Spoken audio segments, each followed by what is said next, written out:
It was open for most of the morning, and it was a really nice atmosphere. But the Blue Jays take the field, trying to make it 2 in a row against Texas and extend their win streak to 5 straight games. Tough lineup that they're dealing with today. The Rangers have moved just a game under 500 since Chu is in the leadoff spot playing right field. Rougned Odor, he had a 3-run home run in the 9th inning last night to continue his run against the Blue Jays. This guy has been a tough out for Jays pitching staff. And Ryan Rua, he's playing at first base today, taking over from Mike Napoli over his last 6 games, hitting over 400. With some power, 3 doubles, a home run, and 3 RBIs, and that's the lineup that Marco Estrada will deal with this afternoon. As he gets ready for his 11th start of the season, he's coming off a sterling performance in that last time out, beating the Orioles 3-1 with a season-high 12 strikeouts to push that total to 70 for the season. He had it all working that day, the changeup, his curveball, his fastball. He pitched into the 8th inning, holding the O's to just 6 base runners. He struck out at least 2 batters in 4 of the 7 full innings that he worked. Now against Texas in his career, he's been even better. 4 career starts versus the Rangers, 263 earned run average. He's only allowed 15 hits in 24 innings to go along with 16 strikeouts. In that game against the Orioles, he threw 53 changeups. So tell you what, you could tell early in that game that the changeup was working. Luke Maile, the catcher that day, and Marco Estrada went to it a lot, piling up those strikeouts. 12 strikeouts last time. The defense was not really that much of an issue. Carrera, Pilar, and Bautista in the outfield. Goins and Travis up the middle. Smokes at first, Russell Martin's at third, and Luke Maile doing the catching for Marco Estrada. He handled him last time out. Fresh face over at third base as Russell Martin gets to start this afternoon. They want to give Josh Donaldson the afternoon off, so Russell will make his 4th start over at third base. He's had 6 total chances in his 3 starts at third base. He's been flawless. So John Gibbons wants to get his bat and keep his bat in the lineup, so he's going to be over at third base this afternoon. Almost like a day off for Russell Martin when he's playing third and not catching. Shin-Soo Choo, the leadoff man, was the DH last night. He had a single in his first at bat. He'll step in against Marco Estrada.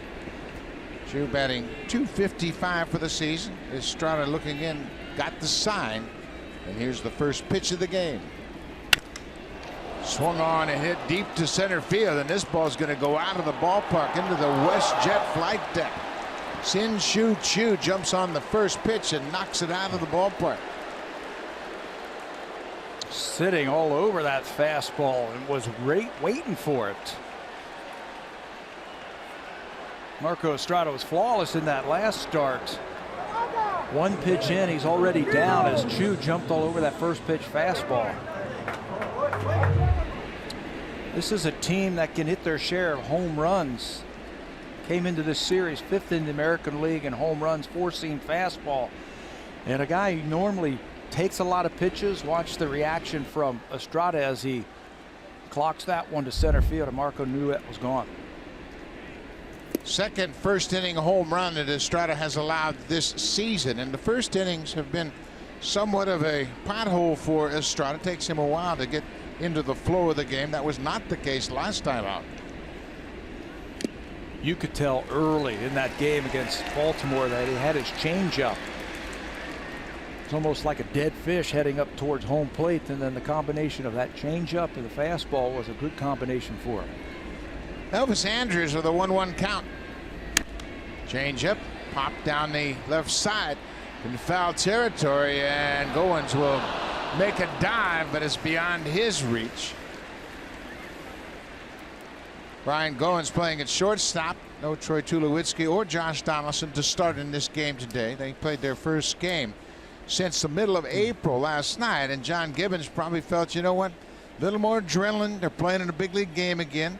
Let's just give them this day off to kind of get over that first outing, and I think it's a good move. 2 games in less than 24 hours had a lot to do with that. Fastball is fouled back. Andrus 2 for 10 going head-to-head against Estrada. Of course, Marco has had success against the Rangers in the past, especially in the postseason. Elevated fastball, that'll be out of play.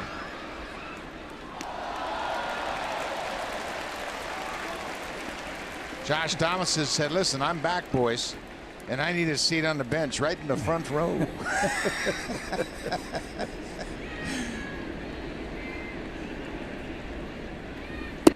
Curveball. Joe West rings up Andrews, a little delayed call, and that was a big curveball that caught the outside corner. You know, if Marco can establish high fastball, I think that really works well with his changeup, or excuse me, his curveball, because it comes out of the same plane, high, and then it comes down low. He'll pick up his first strikeout with the curveball, as Andrews can't pull the trigger. Right fielder, the DH today, Omar Mazara, as Sin-Shu Chu is playing in right.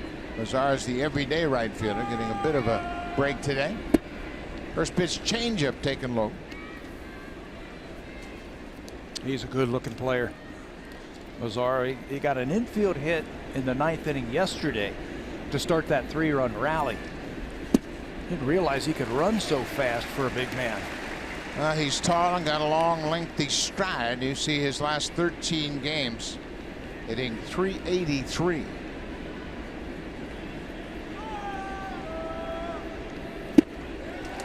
There's that good fastball, and Marco has used his fastball very effectively. And we talk about Marco using his fastball. Basically, it's Luke Maile, because Marco doesn't shake off any pitches, but boy, can Marco execute.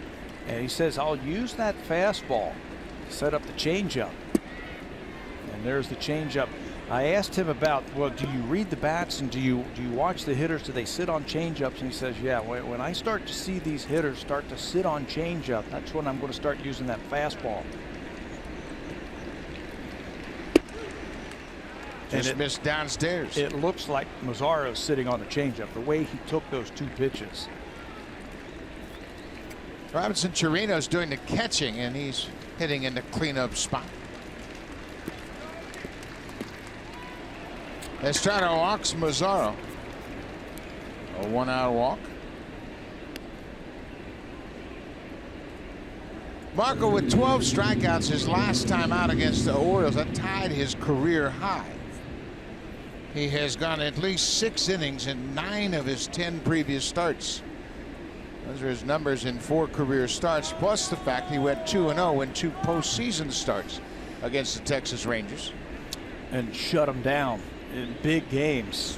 Those 4 starts covered 24 innings, and he's only given up 15 hits coming into today.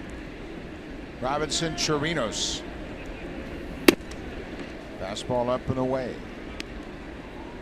Chirinos batting .250. He's got some power. 5 home runs. He and Jonathan Lucroy giving the Rangers pretty good production from behind the plate. Combined to hit 8 home runs. 5 home runs and just 52 at bats for Chirinos. He's not going to get cheated. Takes a fastball. You're right. I think the Rangers came into this game plan looking for the heater, looking for the changeup, because he threw so many against the Orioles. Yeah, 53 of them was 115 pitches against the Orioles. So the Blue Jays are going to have to pick up on that and maybe change it first time through. Use the fastball a little bit more. There's another one. Not only is he using it, he's locating it.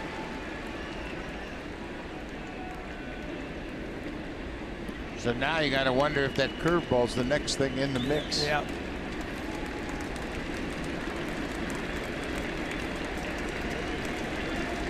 Maile wants a fastball up. Almost got him to swing. 2-2 now. Hunter Wendelstadt, the veteran umpire at first base. He used that fastball very effectively against the Baltimore Orioles last time out. We saw him lock up a number of the hitters with a fastball right down the middle. Just couldn't pull the trigger.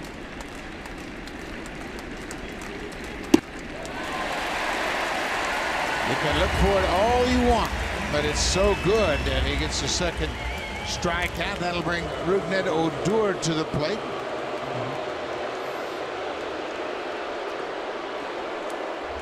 Fans have been on him for every at bat, and Yesterday in the 9th inning, he will turn on this pitch from Joe Smith and hit his 7th home run. Last year, he had 33 home runs for the Texas Rangers. He was the first Ranger second baseman to lead the team in home runs in their history.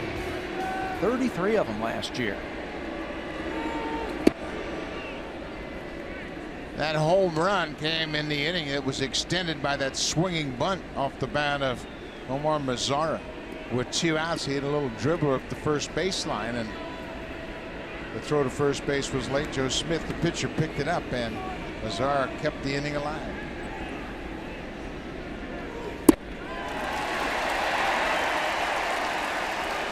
Well, the fans have reacted to everything that Odor has done. Ball and a strike for Estrada, 2 outs. The Rangers, with a leadoff home run from Sin-Shu Chu, have taken a 1-0 lead.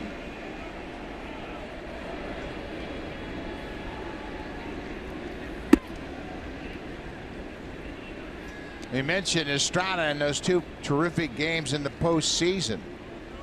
2015, the club was down 2 games to none. Down in Texas for game 3. He went 6 1/3, allowed just 1 run on 5 hits to get the Blue Jays back into that series. Then last year in the division series, Marco pitched game 1 and pitched into the 9th inning. 8 1/3 innings, 4 hits, just 1 run, and both the runs that he has allowed to the Rangers in the postseason scored after he left the game. He'd only given up 9 hits to the Rangers in those 2 postseason games.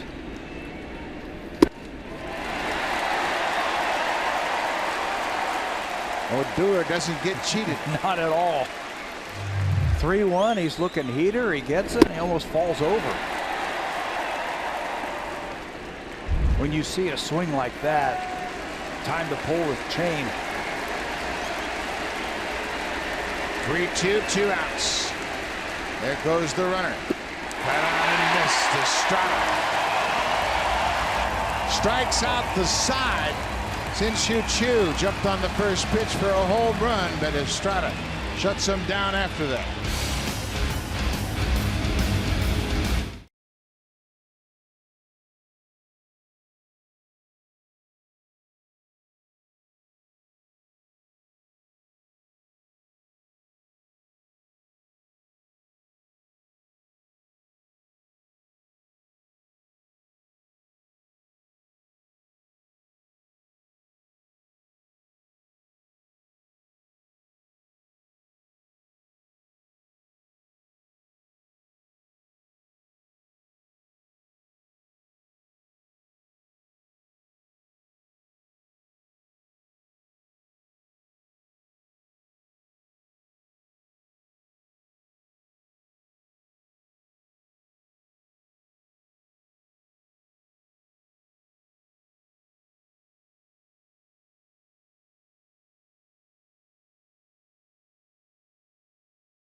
But that's not been a problem lately, as they have scored a ton of runs of late.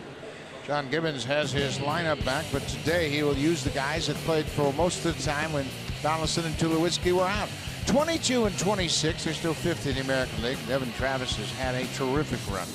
488 during his 10-game hit streak with 9 doubles and 3 home runs. And then Kendrys Morales, he too has been hot lately over his last 6 games. He's got a pair of home runs and a double. He has homered in back-to-back games, and he's got his average at 250. Rangers need some length out of their starters, so they turn to their best. This is Yu Darvish. He's 5-2 with a 283 earned run average. They couldn't ask for a better candidate. Darvish is 4-0 with a 254 earned run average in his past 6 starts. He's beaten the Jays 3 times in his career. His slider has been really good lately, but he's got to establish it early. This is his first start against the Jays since Game 2 of the ALDS, when he allowed 5 runs in 5 innings. Jays went on to win that ball game 5-3, but you can see some sterling numbers for Yu Darvish in his 10 starts this year. Darvish had a rough outing in the season opener on opening day. He gave up 4 earned runs to the Cleveland Indians over 6 1/3, but since then he's been locked in.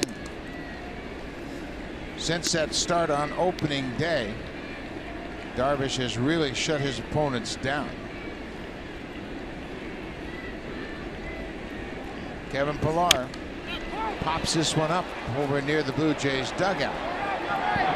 Joey Gallo gets there and overran it. Oh, what a break. He was looking for the dugout fence, found it, but then he looked up and he had overrun the baseball. Not real used to playing inside Rogers Center. He sees it. Now he looks back to see where the fence is and then loses the ball when he goes back to look for it. As a hitter, you're standing at home plate saying, miss it, miss it. And Pillar's got a second chance.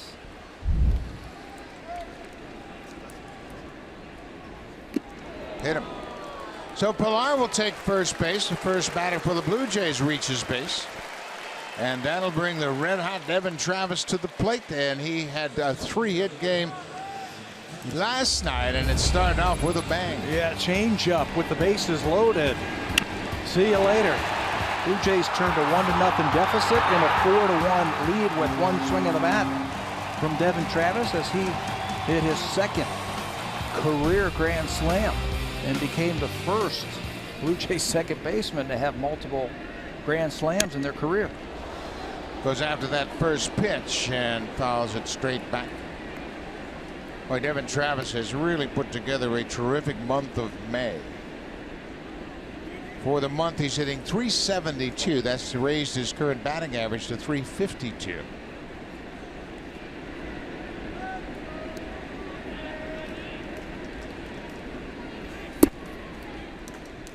With that grand slam in last night's game, the Blue Jays had consecutive games with the grand slam. Brian Goins hit a grand slam on Wednesday. First time the Blue Jays have done that since April of 2001. Raul Mondesi and Brad Fulmer had grand slams in consecutive games. Well, he's got extra base hits too. He's got 18 of them the month of May. Gonna have to deal with that breaking ball though from Darvish. His last time out, it took him a while to establish his breaking ball in the first couple of innings, but then he found it.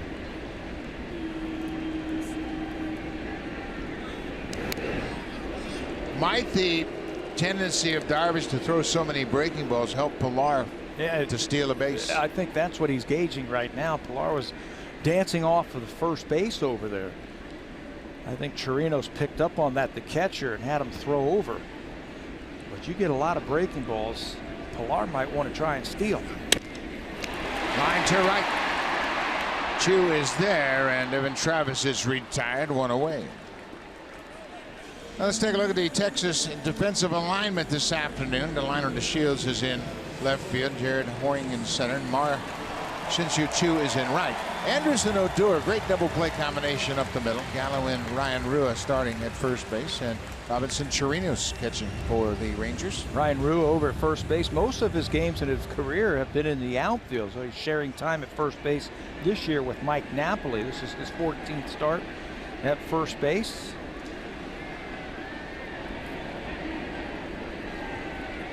Jose Bautista just 1 for 18 going up against Yu Darvish.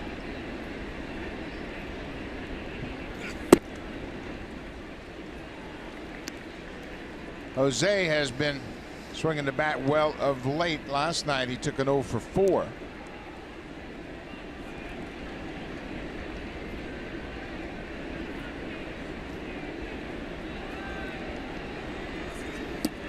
Pillar was timing Yu Darvish and it bounced off a couple of times, but then got a little bit anxious and shut her down. He was bouncing, and Darvish, if he held the ball just a little bit longer, he had a shot to pick him off. He is really paying attention to him now. 2-0.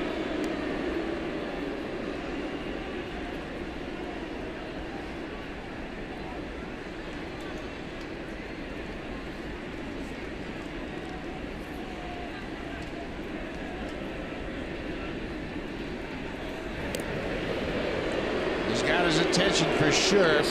Pilar has 7 stolen bases. He's been caught 4 times. They've noticed him getting bigger leads and bouncing off there. Now, maybe Pilar can distract him a little bit and give Bautista a 2-0 fastball. Yeah, and that's the thing that Darvish has to make sure he doesn't lose focus on who's at the plate. Yeah, you don't want to give up a stolen base, but at the same time, you don't want to give Bautista a cookie here.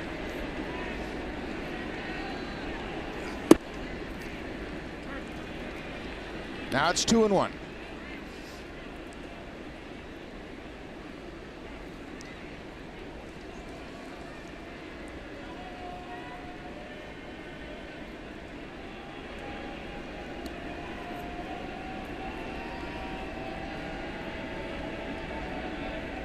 There goes Pilar.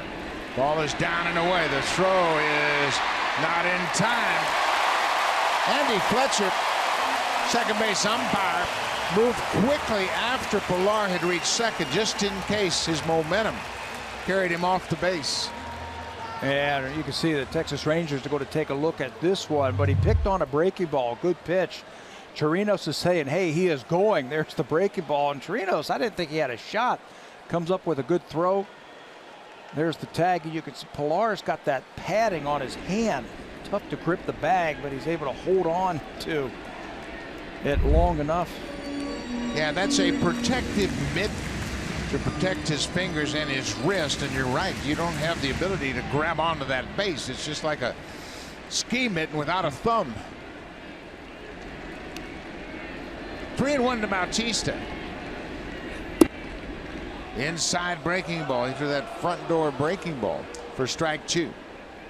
He will throw a lot of them, a lot of breaking balls. He's got 3 different types of breaking balls. He's got the cutter this year, he's got the slider, and he's got the curveball. They all break hard. One breaks down, one breaks right to left. He's got his attention. Chirinos indicated he wanted a high pitch, but that might be a decoy. He held the glove up high initially and then was ready to go into his crouch and present the target. Breaking ball in the air to center. Hoying comes over and makes the catch as Bautista flies on. Well, when you're a hitter against Yu Darvish, you got to deal with a lot of pitches. How about all these slices of pie right here? Fastball 48% of the time. He'll use his slider. He's got a splitter he doesn't use very often anymore. Cutter, curveball, and changeup. For a right-handed batter, you got to deal with a lot of off-speed pitches. But the pitch that you got to really focus on, I think, with 2 strikes is the slider, because 44% of his strikeouts come from the slider. That at bat will end in a slider, his strikeout. So as a right-handed batter, really pay attention to that with a couple of strikes. Darvish will turn 31 years old in August. He's in his 5th season with the Rangers. Kendrys Morales, like Bautista, hasn't had much success against Yu Darvish. He's 3 for 28 with 10 strikeouts, and he has not hit a home run against him. He's homered in back-to-back games. Home run total up to 9.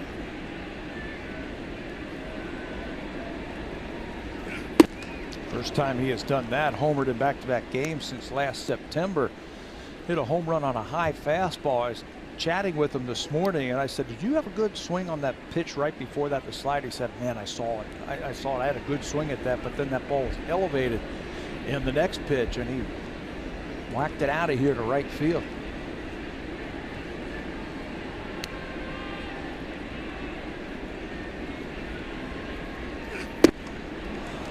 Darvish strikes him out. The Blue Jays leave a runner in scoring position. We've played an inning. Yu Darvish and the Texas Rangers have a 1-0 lead.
caught up with Kendrys Morales and asked him about his game day routine.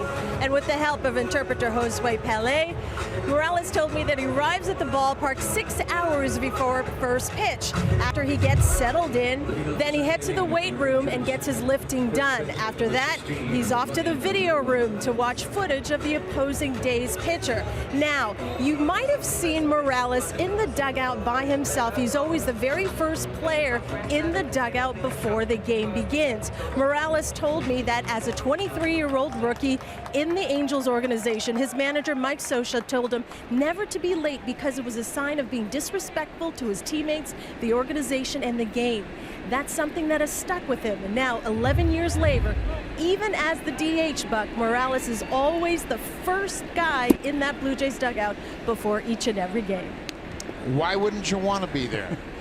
He loves playing baseball. You know, he also signed with the Blue Jays this winter, and he made, I don't know, I think just about every trip this spring goes on the bus and goes to the away game because he wanted to be around his new teammates. He wanted to interact with them on the bus. He just loves the game of baseball. He has played just about everywhere on the field, so he really understands everything about the game. This is Ryan Rua, the first baseman. He waves at that changeup. Marco Estrada threw 24 pitches in the first inning, but he was able to strike out the side. Sin-Shu Chu hit the first pitch of the ball game out of the ballpark for a home run.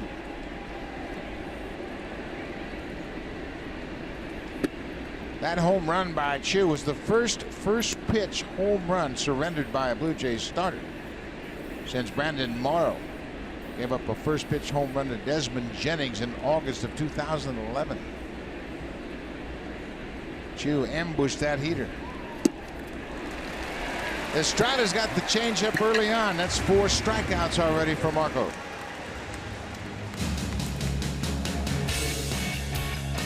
Hit a home run with any project this season. Home Hardware, proud sponsor of the Toronto Blue Jays.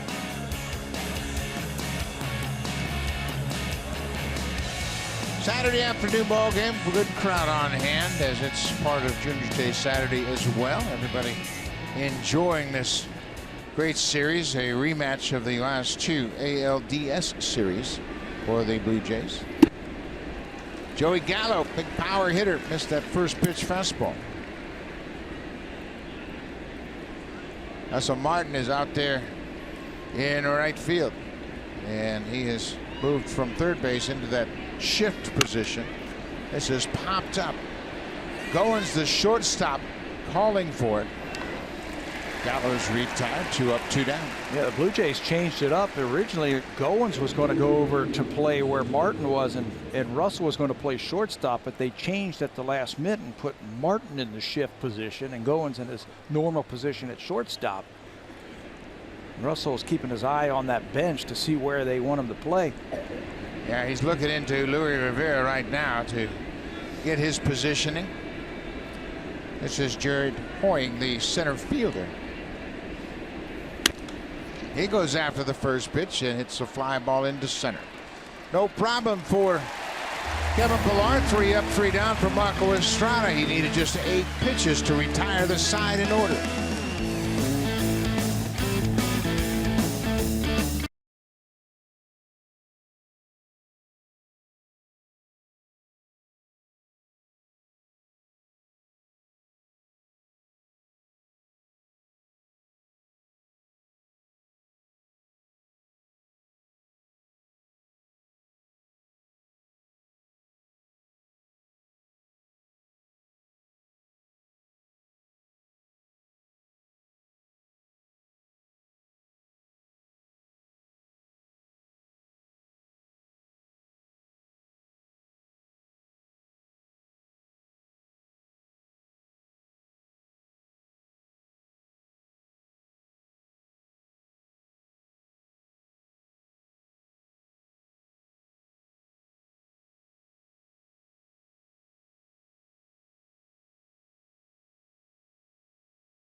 is pretty pumped up. Why? His Windsor Spitfires are set to take on the Erie Otters in the final of the MasterCard Memorial Cup tomorrow. And you can catch all the action at 7 Eastern, 4 Pacific, right here on Sportsnet. And Buck, I asked Joe, are you really a Spitfires fan? He said, quote, I'm a fan of anything Windsor. He is a native of Windsor, of course. That's where he makes his home, and he has been to several of these Spitfire games. And with his family, they've got a lot of young friends that have participated in that great hockey program. It's all coming up tomorrow. Justin Smoke will step in and start the bottom of the second. Smoke hit a home run in the 3rd inning last night, his 11th homer of the season. He goes after the first pitch. That might not be a bad approach against Yu Darvish. If you get first pitch fastball from Yu Darvish, why wait around till you get to that strikeout call, that slider? You get a first pitch fastball, let it fly. Sharply hit, but just foul. That looked like it might have been his cutter right there, and that's where you want to throw a cutter to a left-handed batter. Something that's going in towards his hands, and the only thing you can do with it is just fight it off. All you can do is just pull it foul for a strike. That's off the end of the bat. Joey Gallo makes a nice play against shortstop. 1 away. Yu Darvish has been one of the more consistent starters for the Rangers. The Rangers overall have not had very good starting pitching, but it's not the case with Yu Darvish. Well, he's such a tough customer because he's got that fastball. It's a power fastball. And he's got the power breaking ball, so he's going to pick up a ton of strikeouts. You can see he's averaged 10 strikeouts per 9 innings over his last 6 starts. 812 strikeouts in his first 100 games in the big leagues, which is a big league record. So he is tough. Derek Shelton was telling me this morning that he reminds him of a pitcher who used to be with Tampa Bay. Well, when Derek was with Tampa Bay, Chris Archer. He says he reminds me of Chris Archer because of that wicked slider and the fastball. You have to respect both of them. Derek thinks that Darvish's fastball is a little bit more consistent than, wow, there's a hit, than Archer's. That time he missed with it and hits Martin. Kevin Pillar got hit by a pitch in the 1st inning. Now, Russell Martin's got something to say to the Texas bench, and these two teams, they're not really. Now, here's Bannister, the manager, out. That's what he was yelling about, that the players on the bench were saying it was a foul ball. And Russell's saying there's no way that thing hit me. Russell just wants somebody's attention in the dugout. These two teams, they have had some hard-fought battles, literally and figuratively. Take a look at this last pitch from Darvish. It hits right on the elbow. Ouch. No elbow pad either. Well, no wonder he's upset when they thought it was a foul ball. Right on the elbow.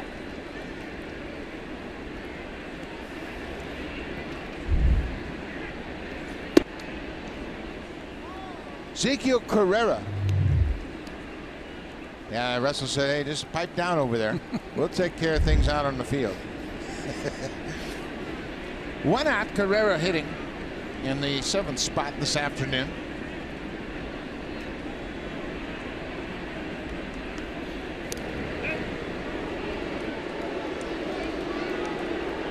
Russell Martin, he can sneak a stolen base every once in a while.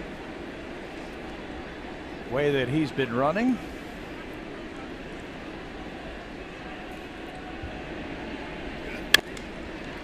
That's going to be out of play.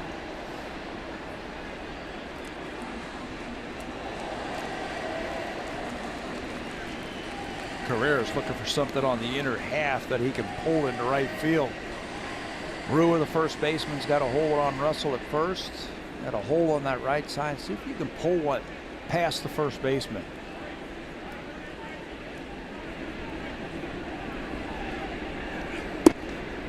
He takes his strike. Carrera homered off Darvish in Game 2 of the Division Championship Series. 5th inning with 1 out. He hit it deep to right field. He really smoked it. 1-2. Sat back and got a piece of that breaking ball. That's the curveball, a little different speed. Yeah, that's the curveball. This year, batters are hitting .063 against that curveball. You can see the difference between that. It's not as hard as the slider or the cutter. There's a little bit of loop in it, and batters can pick up on that. Darvish surrendered 4 home runs to the Blue Jays in that Game 2 last year. Jays won at 5-3. Off the plate. Troy Tulowitzki hit a 2nd inning home run with a man aboard. Kevin Pillar hit one in the 5th. Same for Carrera. And Edwin Encarnacion hit the 3rd 5th inning home run off of Yu Darvish.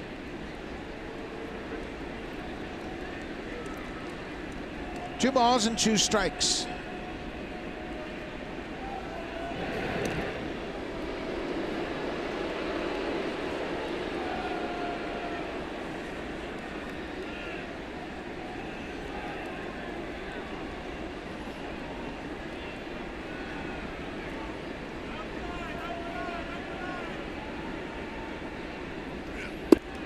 Outside, full count. Let's go back to that Game 2 last fall.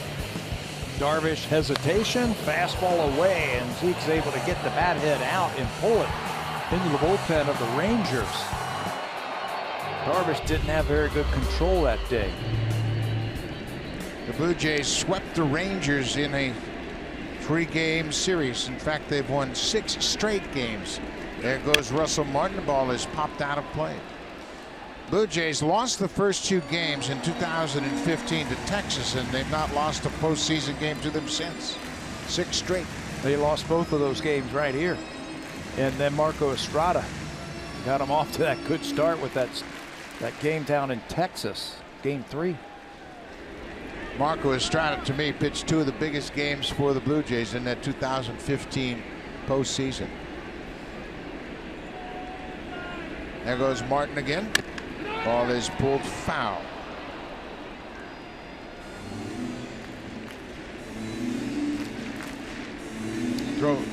Throwing sliders 3-2, so he's showing a lot of confidence in those breaking balls. 3-2 to Carrera.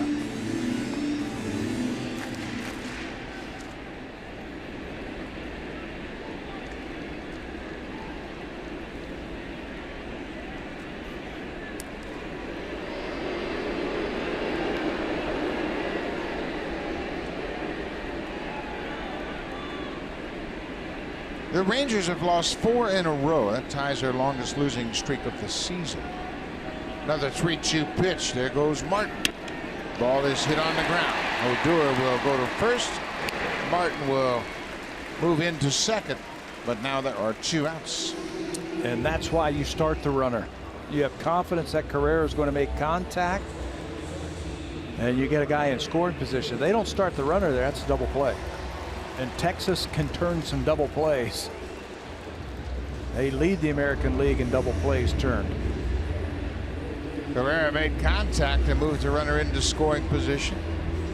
So now Ryan Goins, who's starting at shortstop. Ryan started Wednesday in Milwaukee in an afternoon game. Went 2 for 4. He hit a double in the 5th and a grand slam, a home run in the 6th. They start him off with a breaking ball. Goins for the season, 4 home runs, 19 RBIs. How about that for your production? You got an all-star going down in Troy Tulowitzki, and Ryan's been outstanding with the glove and helping out with the bat. It's a high breaking ball. I think Ryan's doing the right thing right now early in this at bat. Just look for a fastball. You get a fastball and drill it.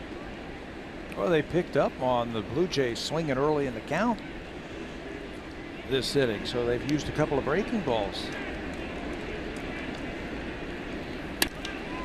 Fly ball. Left field, Delino DeShields is back, and that'll end the inning. Russell Martin gets hit by a pitch. The Blue Jays have stranded a pair. We'll go to the third. 1-0 Texas.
Jays 1-0. As you see, both Troy Tulowitzki and Josh Donaldson getting the day off. Manager John Gibbons telling me he thought playing both veterans in a day game following a night game, having just come off injuries with a high potential to re-aggravate those injuries, would have been pushing it.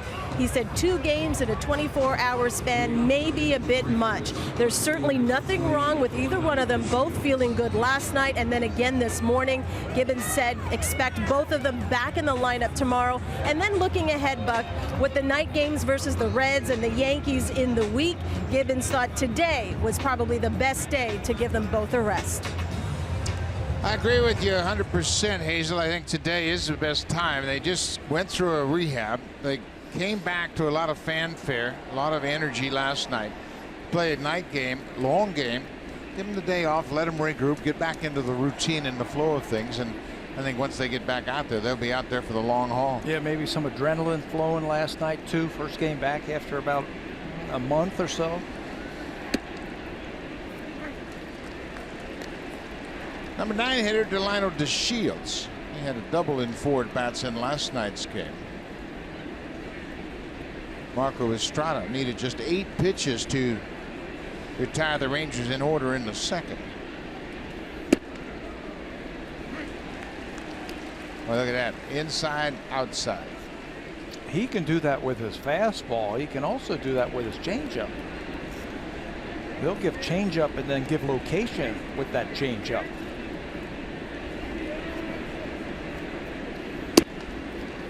Pulled that one off the outside corner. The Rangers have a 1-0 lead. They had a 1-0 lead last night, and they end up losing that game. That's the 12th time this season they've lost after having a lead in a game.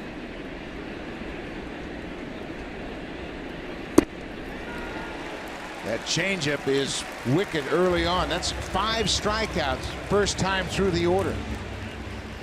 You know, he doesn't throw the changeup and say, I hope I get it over the plate. There's a purpose when he throws that changeup. Comes right off his index finger and his ring finger, and he throws it right to the corner. As a hitter, that is tough to catch up with. Strikeout leaders in the American League: Chris Sale, Chris Archer. You expect those names, and then look at Marco Estrada. He's 3rd in the American League in strikeouts, ahead of Yu Darvish and Danny Salazar. Fastball. That's the pitch that Chu hit out of the ballpark, so he's probably thinking he's not going to throw me another fastball in the first pitch. And there it was right there. That's pitching. Strike 1.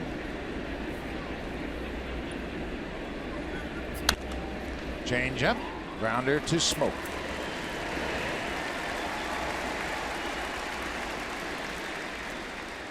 Josh Donaldson, he likes being back on the bench, and I know he wants to be playing, but he's back with his team again.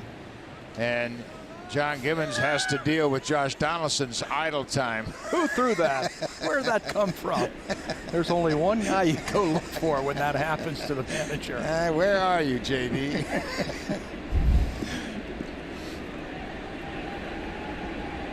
Let me back out there, and you can bet John Gibbons wants him back out there. Wants him there for the long haul. 2 outs. Elvis Andrus, a strikeout victim his first time up. There's that slide changeup, just floats right in there. 76 miles an hour.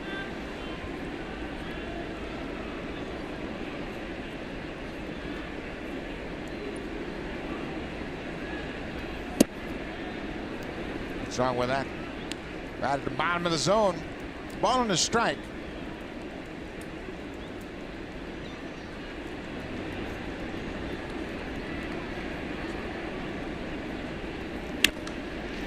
That ball is pulled down the left side, but it's going to be foul. Andrews hit it hard, but he's out in front of that changeup. You know, so much of what Marco Estrada does depends on what the hitter's doing. That if he feels like they're sitting on the changeup, he'll then start using his fastball a little more. If he feels like they're getting around on his fastball, he's going to throw more changeups. It's like they're going to come inside with a fastball here. He beat him with that fastball. Luke Maley had some interesting thoughts about what he does with Estrada as far as calling the game, because Estrada never shakes off a catcher. He's not afraid to pitch to the batter's strengths, especially early into the ball game. That's popped up and playable. Goins makes the catch. Another quick inning for Marco Estrada. He's retired 8 in a row.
End of this season. These are all free agents to be at the end of the season. Michael Pineda of the Yankees, Yu Darvish of the Rangers. Jake Arrieta is having a tough time in Chicago this season. Marco Estrada's 33. Liriano, another Blue Jay, will be a free agent, but this is a pretty interesting class of starting pitchers.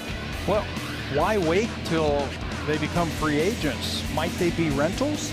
If somebody wants to trade for them, if their teams fall out of it, or teams want a reinforcement at the trade deadline, wouldn't you want to get a rental, one of those 5 guys? Give a boost to your rotation down the stretch, that's for sure, especially for a team in the AL East. Yu Darvish is 11-5 in his career against the AL East. And he's got the best earned run average among starters with at least 20 starts against the East. His ERA for his career just .230 against the American League East. That's saying something. You've already heard his name. This ball is smoked to center field, and it's going to stay in the ballpark. Luke Maley gave it a charge, but it's caught in center. You hear some rumblings about Darvish. Well, is he on the trade dead block? Can he be out there? I think it depends on what the Rangers do. If they stay in it, they're not going to trade him. But if they fall out of it, he's a nice little trade piece. Well, Darvish is kind of interesting because he logged 1,268 innings in Japan before he came here. So he's got a lot of wear and tear on that body. He's had Tommy John surgery already. Spent 7 years pitching for the Nippon Ham Fighters in Japan. Had a 93-38 record in Japan. Back to the top of the order, Kevin Pillar. He got hit by that same pitch his first time up. Has not been able to command that fastball to the righties just yet.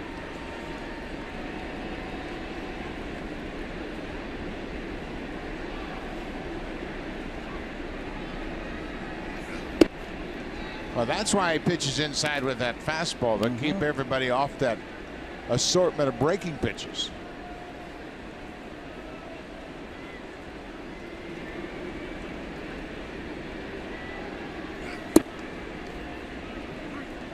That's nasty right there. It's a sharp, late breaking ball. On that slider, batters have only been able to hit a $125 against Darvish. It's a tough combination as a hitter because do you look breaking ball or do you look fastball?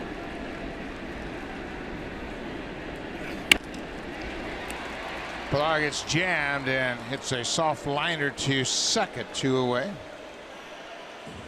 Devin Travis will come to the plate, and his batting average at the start of play 252. He got off to a terrible start. In April, hit just 130, only had 10 hits, 2 doubles, but look at the difference. In the month of May, he's been as hot as anybody in baseball. 18 extra base hits in the month of May. That's a new record for the Blue Jays for a second baseman in any month. 15 doubles and 3 home runs for Travis. Hit the ball hard his first time up to right field. The 18 extra base hits for a month ties Alex Gonzalez for the most extra base hits in a month by a middle infielder. 18. Alex Gonzalez, the second Alex Gonzalez in April of 2010.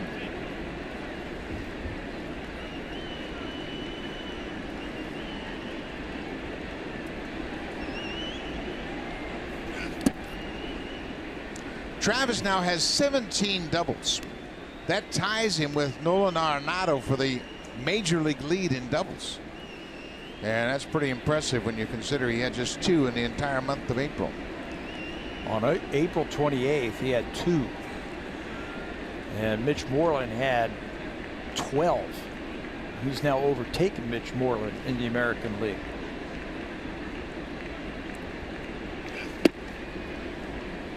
There's a fastball strike. It's 1-2.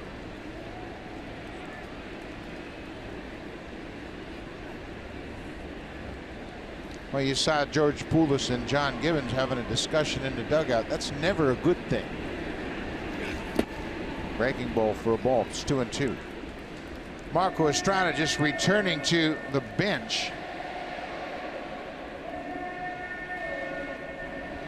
Just wonder if he's got some sort of concern going on now. And he's throwing the ball great once again. 2-2 to Travis. Oh, he got a good pitch to hit. Fouled it back. He's challenging him with the fastball. 96. The home run he hit against A.J. Griffin, the grand slam last night, was a changeup, and he hit it hard to left. His second career grand slam.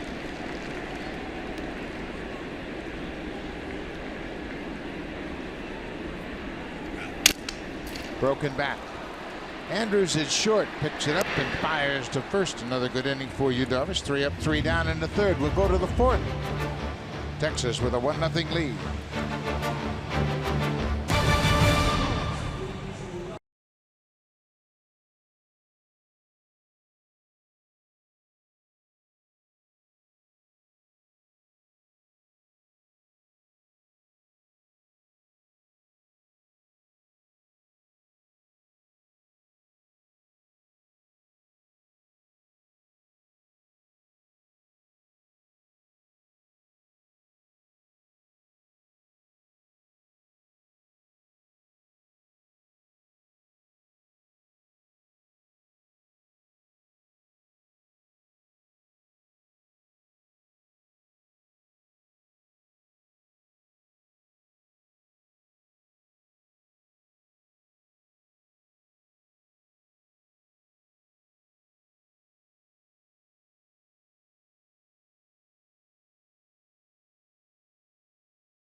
Baseball live with the MLB.com at-bat mobile app. Stay connected to the game's best players all season long with Game Day. Live game video highlights, radio broadcasts, stats, news, and more. Download MLB.com at-bat today. It's your #1 app for live baseball. Buck. Thank you very much, Hazel. Great crowd on hand today. There was over 40,000 here last night at Rogers Center. Appears to be a bigger crowd this afternoon. This is Memorial Day weekend, and the Rangers are wearing special uniforms to commemorate the Memorial Day celebration to honor all the military. They are wearing those green camouflage colored uniforms, and they will wear a different uniform for their home game on Monday. This is a pop-up, shallow left field. Goins giving chase. The shortstop calls for it and makes the catch.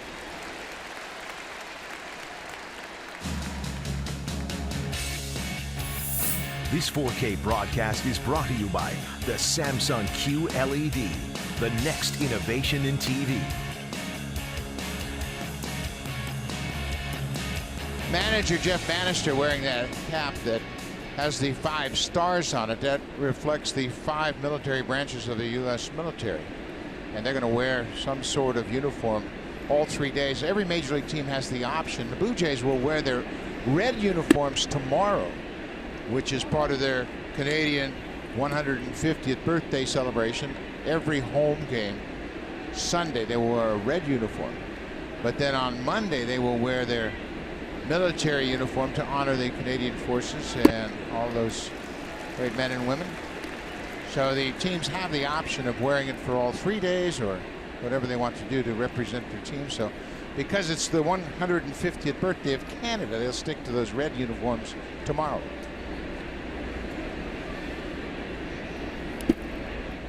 Robinson Chirinos. Chirinos struck out on a changeup his first time up. Marco Estrada had 5 strikeouts through the first 9 batters this afternoon.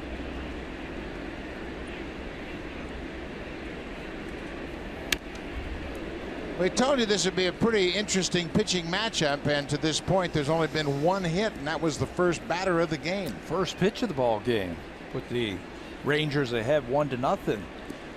It's a contrast in styles, but the results are the same. Darvish a little bit more power with his stuff. Estrada a little bit more finesse with his stuff. Still the results are the same. Marco's got 5 strikeouts in 3 1/3 inning.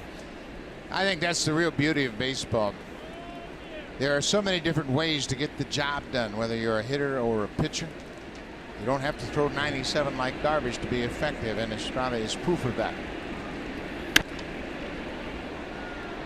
You know what's really interesting, Pat, and you can relate to it as a hitter, is that there aren't many real good swings against Marco Estrada. I don't care who you're facing. Remember last time against that powerful Orioles team, he struck out 12.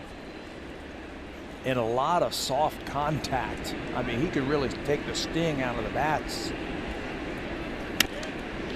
There's a deep drive to left field. It's got the distance, but it's foul. Another long, loud strike for Estrada. You just can't wait long enough. You see it, you start your swing, and it's almost like the ball stops on its way to home plate, and you know you're going to be out in front of it. You can tell yourself to wait as long as you want to, but it's hard to.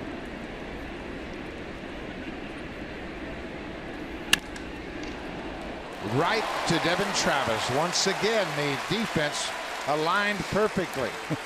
Devin looked like he was going to jump for that ball, thinking that that thing was going to backspin and take off, but it stayed right at him. There's the positioning by the Blue Jays right behind the pitcher. He looks like he wants to jump, and it knuckles right to him. And look at the reaction as he catches that ball. Yeah, that ball was smoked, and he was standing right there. 2 outs. Odor goes after the first pitch. Odor struck out on a changeup that ended the first inning. You've been on the field and probably had some line drives hit to you and said, man, I'm glad I caught that one. That one would have hurt.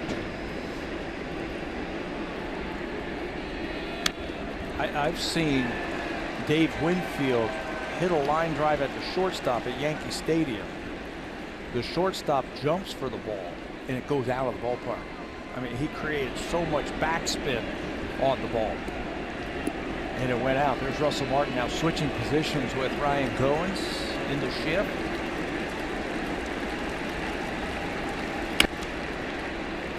Odor, very protective swing to spoil that last pitch. Well, when you see a hitter like Odor take that ball out of the catcher's glove like that and hit it over the third base dugout, you know he's sitting on a breaking ball.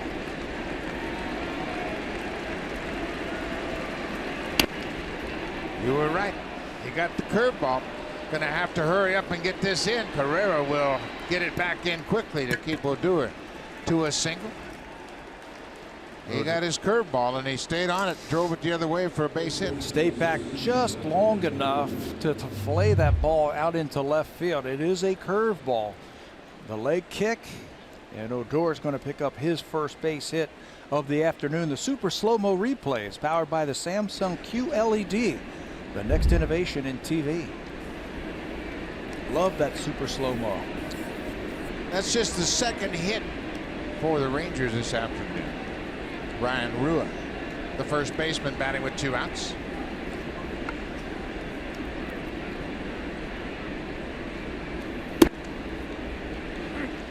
Estrada comes right back with strike 1. Rua playing at first base. It's his 43rd career start at first. As Pat mentioned earlier, he's naturally an outfielder. But nowadays you're seeing these extra players play multiple positions just to allow the managers to carry an extra pitcher. Well, Mitch Moreland was on this team last year. He's a free agent. He ended up with the Boston Red Sox, and that's a big hole. He's a Gold Glove first baseman. Hit 20 home runs. Played every day at first base. Now they've got Mike Napoli, and they're sharing some time with Ryan Rua. Rua's a good hitter. He does not get cheated up there.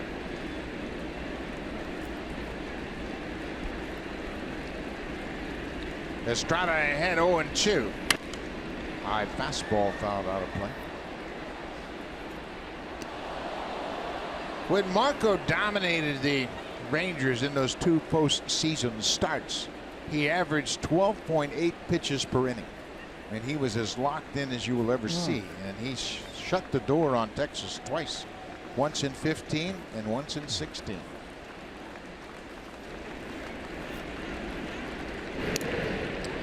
Odor's got a little bit of a different lead now. His right foot is a little bit more in an open position. Let's see if he is going to run. He had been pretty much parallel, but now he's got that right foot a little bit out of the way of the left. And a good time to run with 2 strikes on the batter. Not running here. That's a fair ball. Down the left field line, Odor is headed for third. You got to play it in cleanly, and he does. So Rua gets a 2-strike double just inside the bag at third. That's his 5th double of the season. Back-to-back hits now with 2 outs here in the 4th. First hit since the first batter of the ball game. 2-out single by Odor with 2 strikes, and now a 2-out 2-strike double. Change up. And he's able to keep it fair. No chance for Russell to knock that one down. Stayed back long enough on that changeup and kept it fair. Carrera did a nice job. Any kind of bobble whatsoever, and Odor had a chance to score. But now it's second and third, 2 outs. Joey Gallo, big third baseman. He popped out to shortstop. His first time up. An aggressive runner at third base in Odor. And the Blue Jays are in the shift. So he's going to come down that line a long way. Even the runner at second base can get a big lead. Blue Jays defense allows them both to get huge leads just because they're guarding against the Gallo at bat.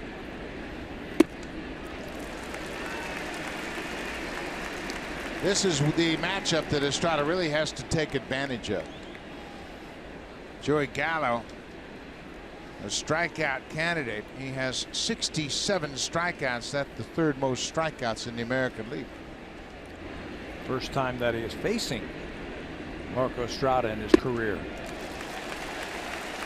And in the back of your mind, he's saying, guard against that changeup. Guard against that changeup. And he throws you 2 heaters. Go back and talk to your hitting coach. Say, what are you talking about? Where's that changeup? 1-2.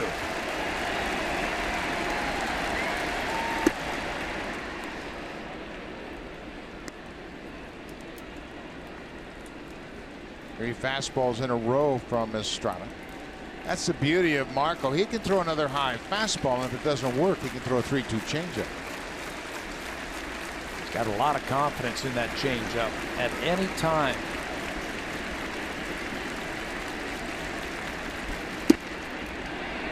There's the fastball. Now it is 3-2.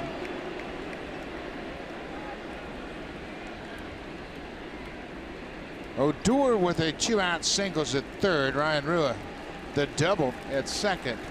Texas has a 1-0 lead. Joey Gallo with a full count and 2 outs. Gallo strikes out and Estrada strands a pair in scoring position. Marco with 6 strikeouts through 4 innings. The Blue Jays are down by a run, but the big bat's coming up. Jose Bautista will lead things off, then Kendrys Morales and Justin Smoke.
Is presented by TD. It'll take place during Sportsnet's broadcast on Friday, June 2nd, hosted by Ivanka Osmak. 10 unique Blue Jays and sport experiences and packages are up for bids. Visit BlueJays.com/broadcast auction to see a list of all prizes available. All funds will help Jays Care level the playing field for over 65,000 children and youth across Canada in 2017. Hope you tune in. Bye. Thank you very much. And there are some unique items up for auction, and one is a trip to Chicago in August to see the Blue Jays play at Wrigley Field, August 18th, 19th, and 20th. So make sure you check it out. Ivanka Osmak does a terrific job as the hostess of that auction. So it'll all take place right here, and you will be very pleased with the selection of items that are up for bid. And that will be a weekend that the Blue Jays finally are in Chicago to play the Cubs. It's been a while since the Blue Jays have been to Wrigley Field. How fun is that going to be? Breaking ball off the plate. 2-1. Jose Bautista is still among the leaders in pitches per at bats. He has really shown excellent patience all season long. That has allowed him to get things turned around here in the month of May.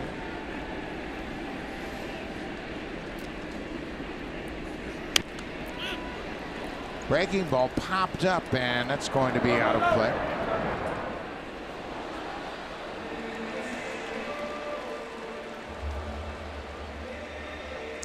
Beauty Tone, Canada's color experts, available exclusively at Home Hardware and Building Center locations.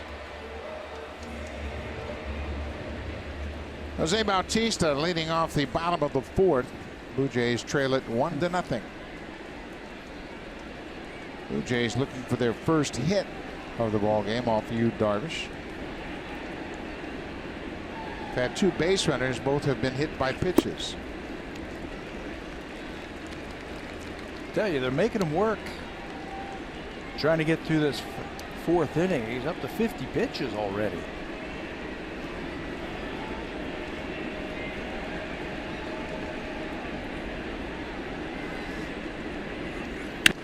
Bautista waits on that breaking ball. It's at the center, but it's going to hang up for Hoying, the center fielder. One away. Super Slow-Mo Cam. Brought to you by the Samsung QLED, the next innovation in TV.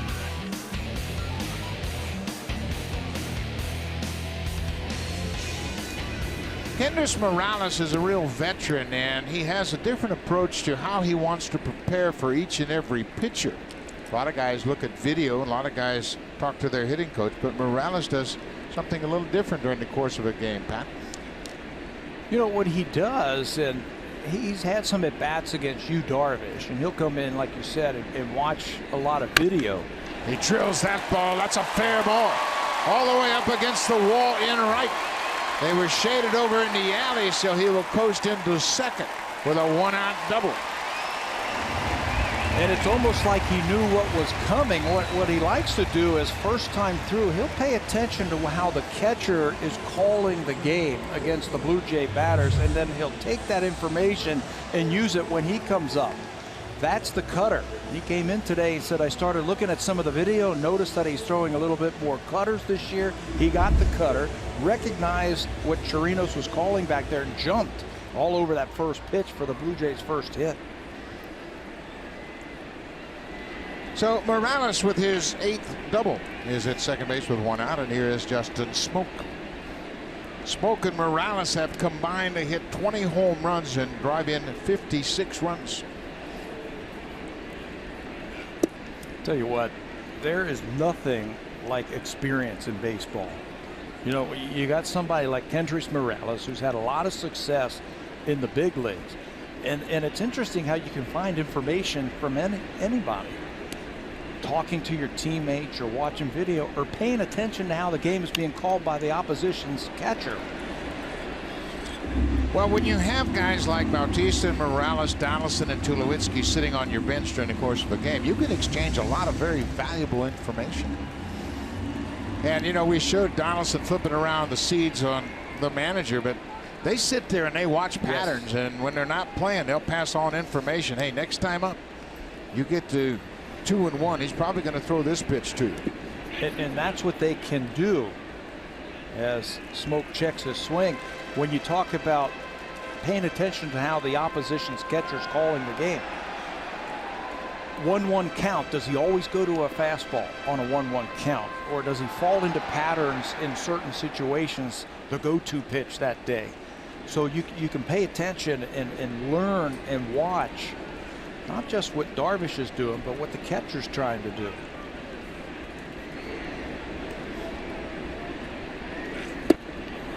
Smoke swings and misses at the breaking ball and strikes out. That's the second out of the inning. A lot of great hitters over the years will set up their approach off the catcher. Some catchers are known as breaking ball catchers, others are fastball catchers, and they'll pattern their pregame work after what they know about the catcher's tendencies. And pay attention to what you're going to get with 2 strikes. That's a pretty good breaking ball right there. He's got one of the lowest batting averages against on sliders in baseball. And that was a good one. And you see the information continues to be exchanged, and Kevin Pillar talking to the hitting coach, Brooke Jacoby. And then Jacoby, of course, has the experience of being a great major league hitter himself. So he knows how to break down that information. 2 outs now for Russell Martin. Martin was looking for that breaking ball and just fouled it back. Russell got hit by an inside pitch his first time up.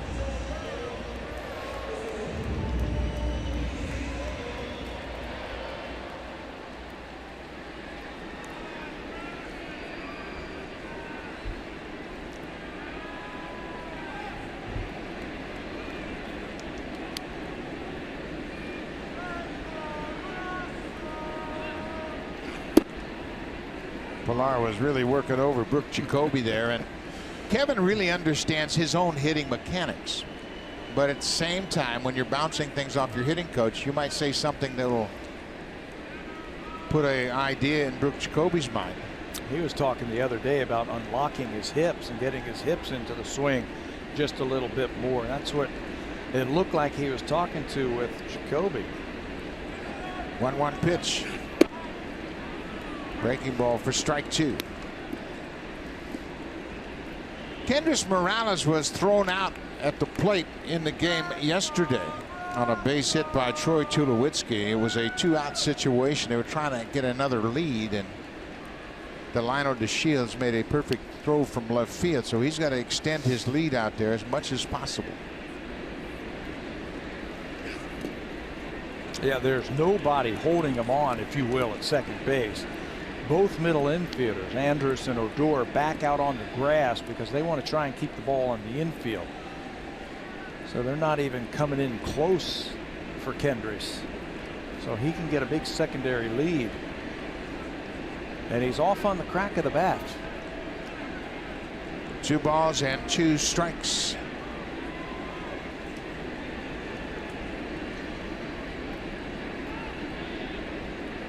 Darvish has so many weapons that sometimes it takes him a while to get to the pitch he wants.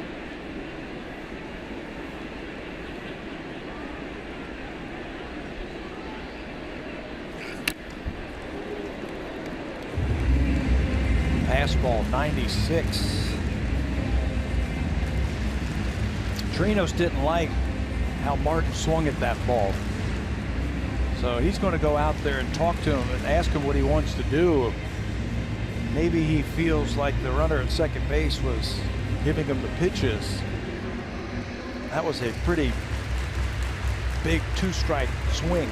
It sure was, especially given the number of breaking balls that Darvish has thrown. So now Russell Martin's got his catching mind spinning, saying, okay, what would I do now if I was calling a pitch to me in this situation? So Chirinos delivered the message. No sign. No sign. Russell wasn't ready because he expected there to be a time period for the sign to be given. So you were right. They went out and discussed this next pitch without a sign.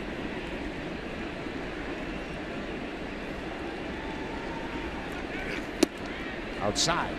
Another breaking ball. 3-2 now. Ezequiel Carrera is on deck.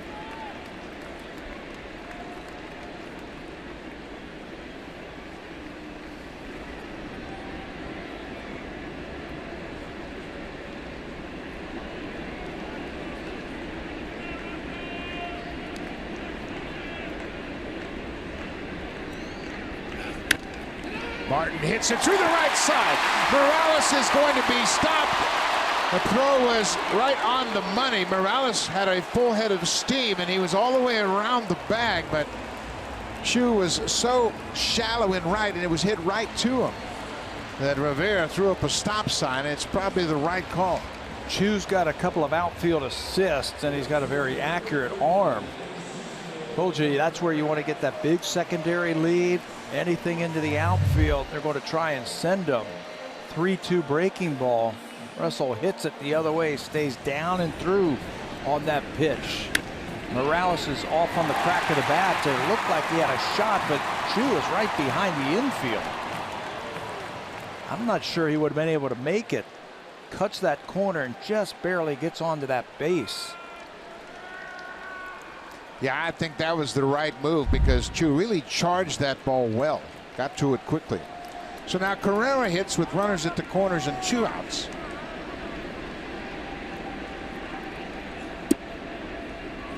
Breaking ball for strike 1.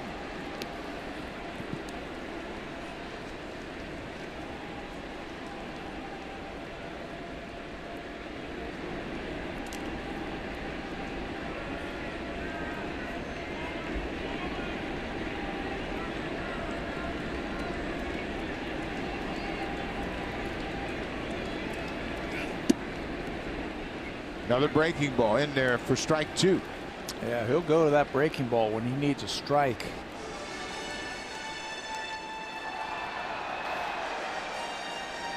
Chirino's out in front of home plate, giving the infielders the defensive play. Should Martin run at first, but I doubt that's the case with Morales at third. Yeah, this isn't a good combination to try a double steal.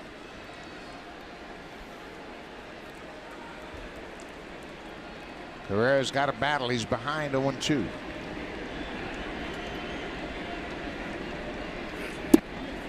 And he strikes out. Darvish pitches out of a jam. Blue Jays get a couple of hits, their first 2 of the game.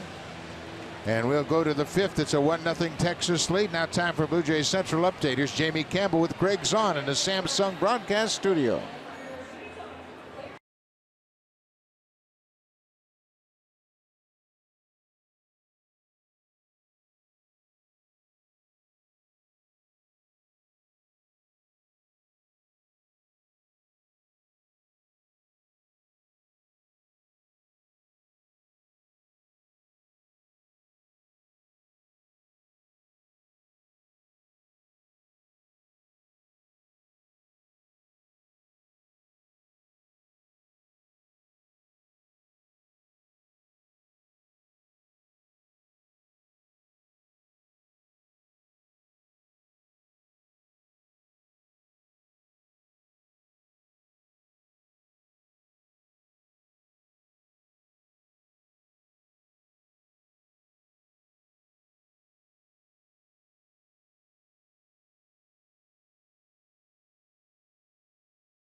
All starts Monday, the Stanley Cup Final, Game 1 between the Nashville Predators and the Pittsburgh Penguins. You can catch it at 8 Eastern, 5 p.m. Pacific Time on CBC and Sportsnet. Should be a great final, Buck.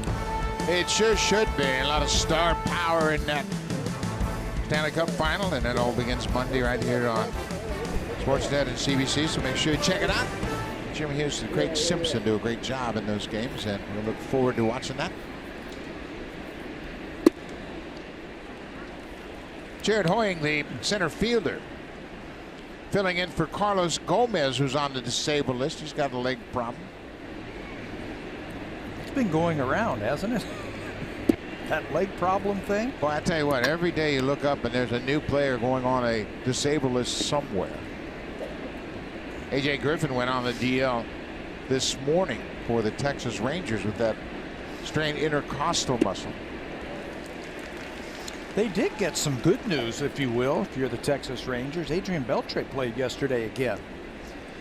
He actually played 6 innings at third base in extended spring training and had 4 hits in the ball game. So he's getting closer and closer.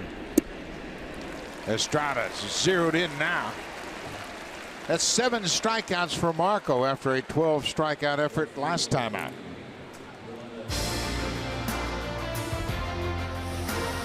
The all-new 2017 CR-V. With revamped cargo space, it's the biggest fan yet. Honda, official vehicle of the Toronto Blue Jays and proud fan since 1977.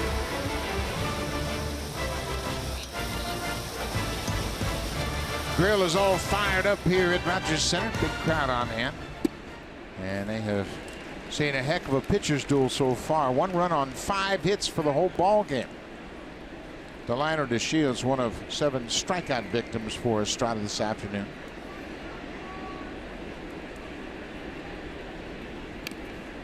He bunts it, and that's going to go foul. And why not try that?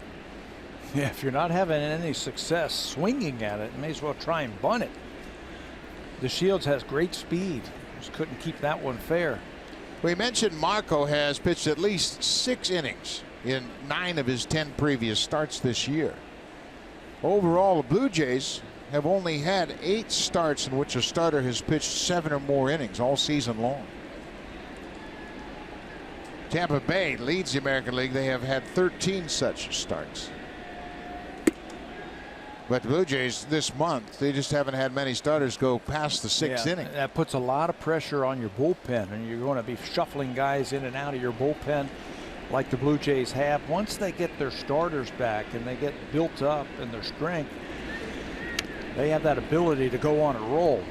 Didn't they have some kind of roll last year where they had 6 innings, something like 20-something straight games? 26 consecutive starts of 6 innings or more, something like 2 runs or less. Ridiculous streak. Just makes John Gibbons and Pete Walker's job a lot easier putting that bullpen together. He took a shot at that inside corner and missed. It's 2-2.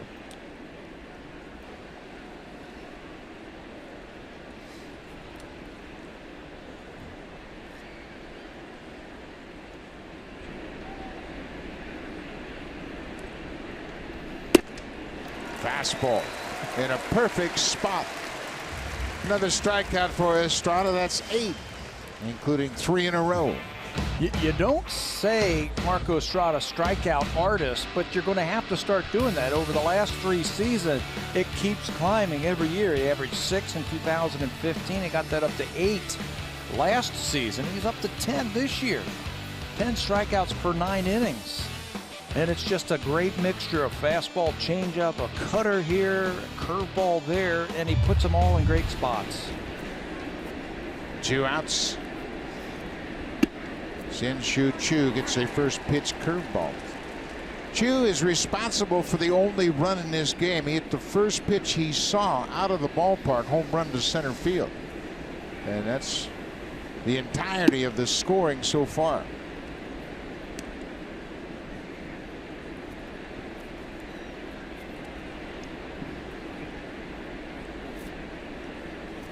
Timing is an issue when you deal with Estrada. You get hitters starting to talk to themselves, talk to other hitters, talk to pitchers. You know, and if you were to explain that to a casual fan, say, well, he only throws 89 miles an hour. Yeah, but you don't understand it. He locates it right on the corner. When you're looking for a changeup, he throws a fastball. When you're looking for a curve, he throws a changeup. He just keeps everybody off balance. And once again, that is all on the catcher, Luke Maile. There's a changeup, but look where the spots are. Look where he's throwing all his pitches. Nothing over the heart of the plate. Everything on the outer edges of the strike zone, whether it's in or out, up or down. It's only made 1 mistake so far this afternoon, and it was hit out of the ballpark.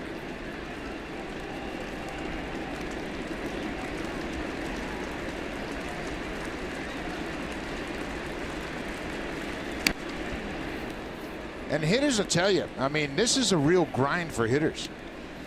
Okay, what's he going to throw me now? And you're up there, your mind is working the entire at bat. Okay, he threw me a changeup. I missed that one. Okay, now what's he going to throw me now? So it's exhausting. Yeah, you can't guess along with him because you're probably going to guess wrong. Looks like they want to come inside now. There you go. The appeal down to third. Now Porter says no swing. Full count on Shin-Soo Choo. Quite a battle going on between Choo, Estrada, and Luke Maile. He's the conductor in this opportunity. Change up on the ground. Travis has it, and that'll do it. The Rangers are done in their half of the 5th. Blue Jays got some work to do against Yu Darvish.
presented by Jack Links. Tomorrow, Sunday, May 28th, the first 20,000 fans will receive this Blue Jays cowboy hat.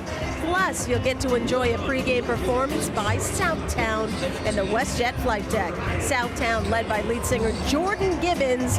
You got it, the daughter of manager John Gibbons. For tickets, visit BlueJays.com. Certainly going to be a great day tomorrow, and John Gibbons' daughter and Southtown are going to be playing in the area tonight. I'm not going to tell you where, but you can find out if you have any good ideas. But he's pretty pleased and very proud of his daughter. Looking forward to tonight and tomorrow as they play here during part of that country day. So for the Blue Jays, they got a couple of hits off Darvish in the last inning, a double and a single, but they stranded a pair. First two hits of the afternoon against Darvish. Goins goes after the first pitch. Breaking ball on the ground. One away. Darvish set out this season with a goal of becoming more economical. He wanted to be able to be more efficient with his pitches. Wasn't so concerned about racking up the strikeouts as he was about pitching another 200-inning season. And he's coming back from Tommy John, as we mentioned. He's going to be a free agent at the end of this season, just like Marco Estrada, his mound opponent this afternoon. So he's done a pretty good job of pitching efficiently here this afternoon. Just 30 years old. He'll turn 31 in August, the middle of August. That Tommy John surgery sat out all of 2015 with that. Came back last year and made 17 starts. Started off slowly, but second half of last season, he looked like his old self again, starting to strike guys out. But you're right. He's only had 3 strikeouts today. It's more about pitch efficiency, and let's try to get some more innings under our belt. Keeping your starting pitchers healthy is a real challenge in this day and age to all 30 Major League ball clubs. There's so many starting pitchers on the disabled list now. There's a fastball, ball 3. Luke Maile, the catcher. Maile making his 16th start behind the plate. He's done a terrific job getting the most out of the pitchers, and they all like throwing to him. Marco Estrada really praises Maile for his work and the game calling ability. How about Russell Martin, the praise that he was giving Luke yesterday? It was game calling, the way he's throwing behind the plate. It really helps Russell to accept a day off knowing that pitchers are in good hands with Maile. Ball 4. A 1-out walk. That's the first walk issued by Yu Darvish.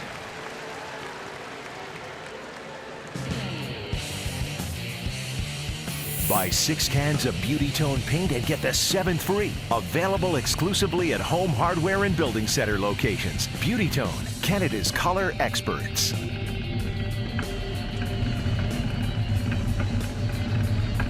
Saturday afternoon in Toronto, a lot of things to do. You can take a bike ride along shores of Lake Ontario, or you can come to the ballpark and see a good ball game. The Blue Jays are playing the second of 10 games on this current homestand, so if you hadn't made plans yet, check it out. Go online at BlueJays.com and get your tickets to come on out.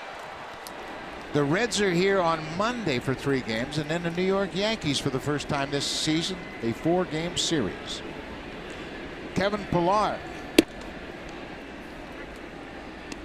First pitch fastball for a strike.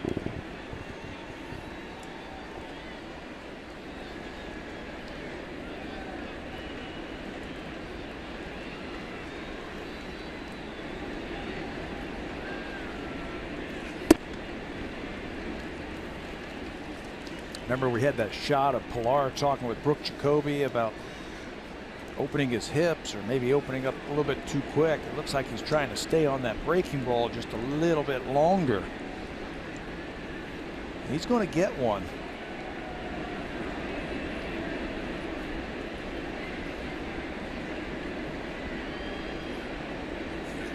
Oh, he got one to hit there.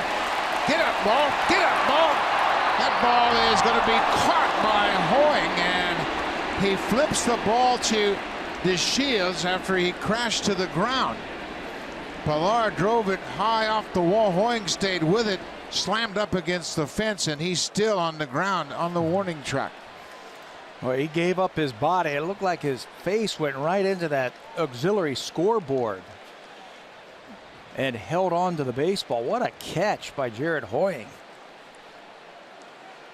Well, he had the presence of mind to flip the baseball to DeShields, who was standing right next to him, get it back to the infield. But what a catch he made. Playing straightaway center field, hanging breaking ball. It's hit hard to the gap. Hoying up and right into that. If you've never been out there, it's hard plastic. There's no cushions. There's nothing. If you run into that, it is solid, and you can see his face goes right into that scoreboard. And you're right, the presence of mind to take the ball out of the glove, flip it over to DeShields and get it back in, but that's a face plant right against that scoreboard. The baseball instincts are unbelievable. The first thing he's thinking about is getting the baseball into the hands of Delino DeShields so the umpire will make the out call. A terrific effort, appreciated by Yu Darvish.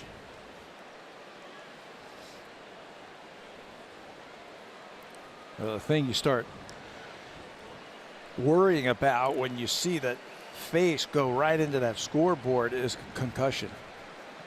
So they're going to go through some of the tests as he is laying there. I mean, he hit that thing hard. Big deep breath. Look at Odor trying to cool him off. Hey, head trainer Matt Lucero is there, and Lucero and Kevin Harmon are the two trainers for the Rangers, so they're going to make sure he's okay. Probably knock the wind out of him too. But Kevin Pillar has done that to so many hitters himself. This time it was Jared Hoying returning the favor, taking extra bases away from Kevin Pillar.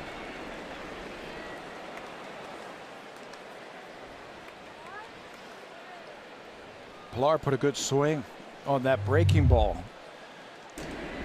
This will show you a great angle as he drives that ball into the gap into left center field, and Hoying, playing center field, stays right with it. Never took his eye off of that. He knew he was going to run into that scoreboard, into that wall. But he had to make the catch for his pitcher. That would have been a run. Well, what a good effort. He ran a long way to get there, and then without any consideration whatsoever about that fence, he stayed with it, made the catch.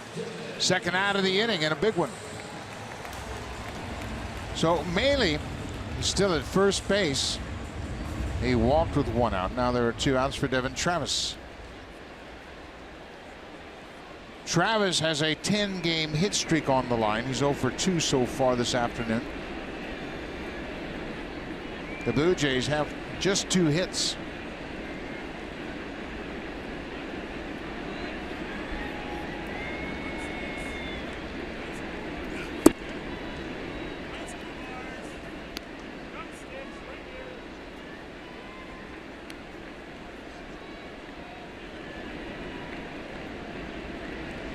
Look at the gap between the center fielder and the right fielder, and Devin Travis has been wearing out that power alley to the opposite field.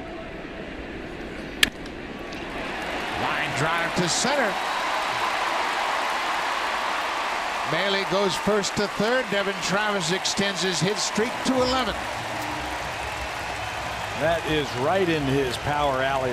They must have some charts that say against Yu Darvish, he hits the ball down the right field line, so they were shading Chu towards the line, opening up that gap, and that's right where Devin shot the ball. Hanging breaking ball. That's 2 hanging breaking balls in the last 2 batters. Both of them hit hard by the Blue Jays. This one by Travis. A one-hop seed to center field, sending Maile to third. 11 straight games with a hit for Travis. Maile goes first to third. Bautista at the plate. Jose had a good at bat his last time up. Hit a 3-2 breaking ball deep to center field. Swing and a drive. Get up, ball. No doubt about it.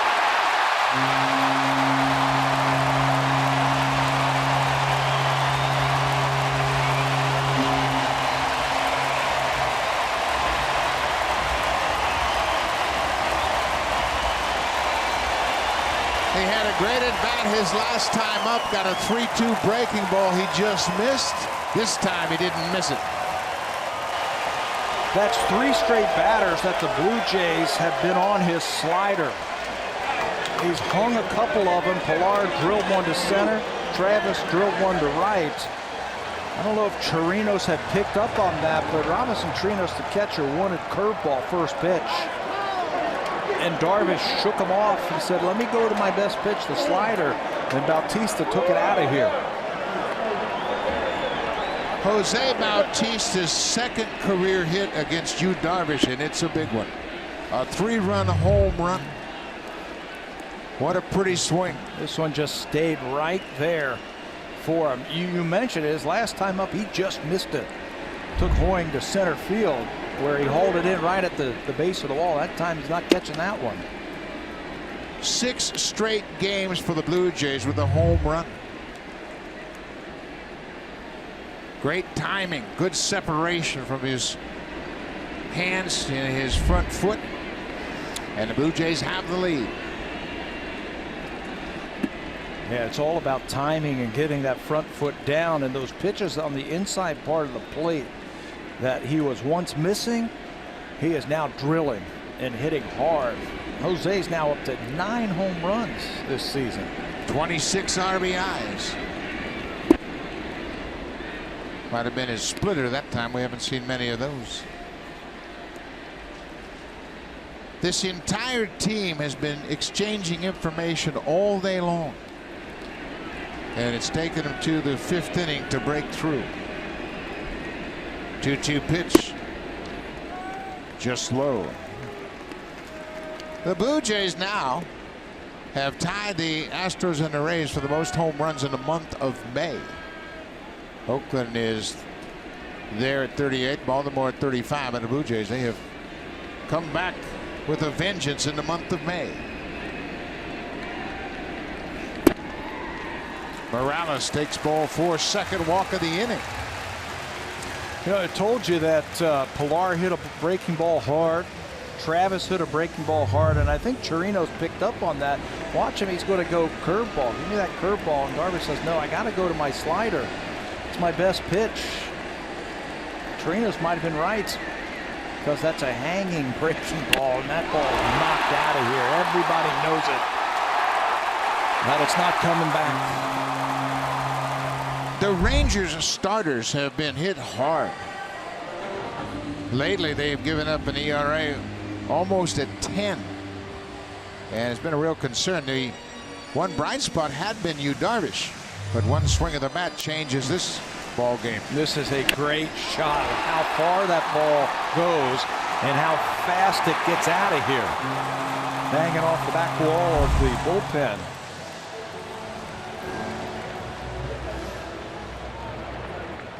Two walks, 2 hits this inning.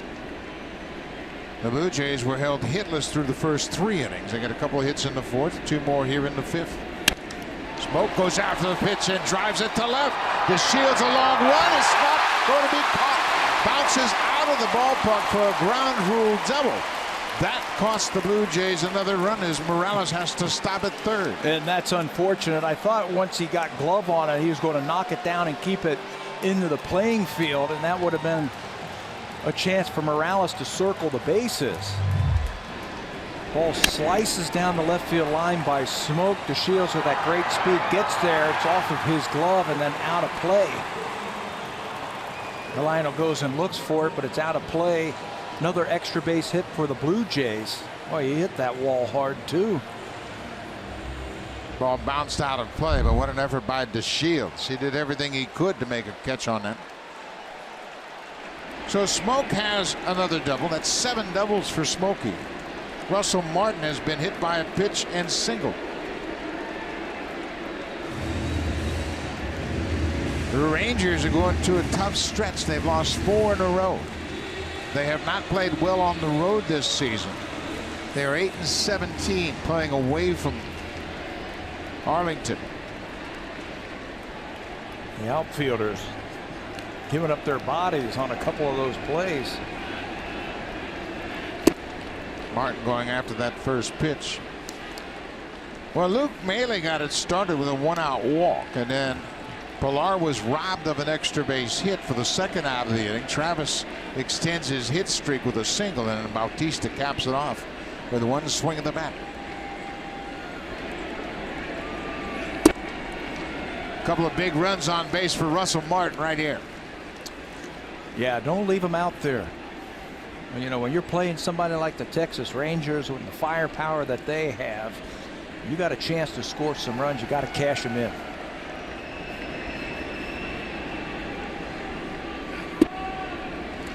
You know, John Gibbons gets criticized a lot for some of his managerial decisions, but this is a great example of how he gets the big picture. You don't play Josh Donaldson. You don't play Troy Tulowitzki. You stay with the hot guys, and now you'll have them fresh tomorrow for the 3rd game of this series.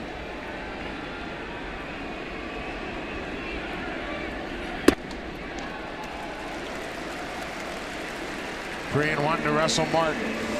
Russell got a base hit on a breaking ball to right field his last time up. Doug Brocail, the pitching coach, with orders for the bullpen, and they start to move around.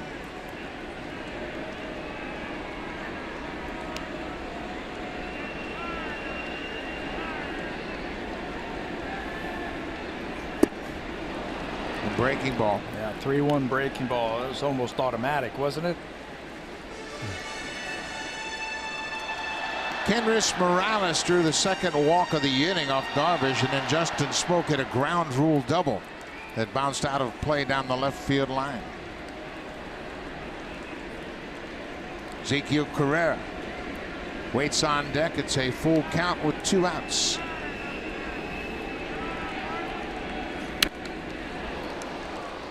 Well, Russell missed that one too. Sitting all over that breaking ball. Sam Dyson, a former Blue Jay who was a big part of their bullpen the last 2 years, is really going through a tough stretch. The last time he pitched on Wednesday at Boston, he faced 7 batters, didn't get an out.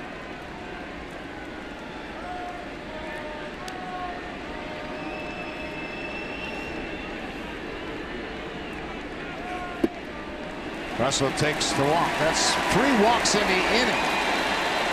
3 runs in so far. 2 outs. Let's check in with Jamie Campbell.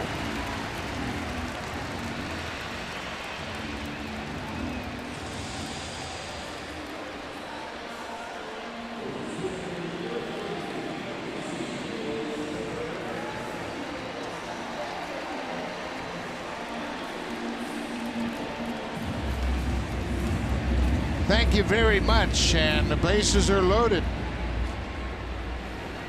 Morales at 3rd, Smoke at 2nd, Martin at 1st, and the Blue Jays have hit grand slam home runs in the last 2 games.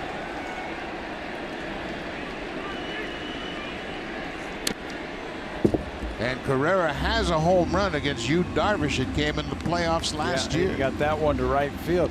I'll settle for a 2-run single. I mean, I'll take a grand slam for sure, but I'll take a 2-run single right here. Keep that line moving. 9th man to bat this inning. 3 walks issued by Yu Darvish.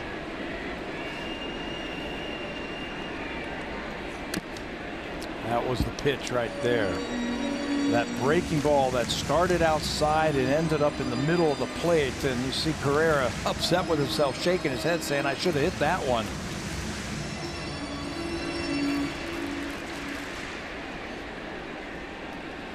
Darvish did not allow a base hit until the 4th inning.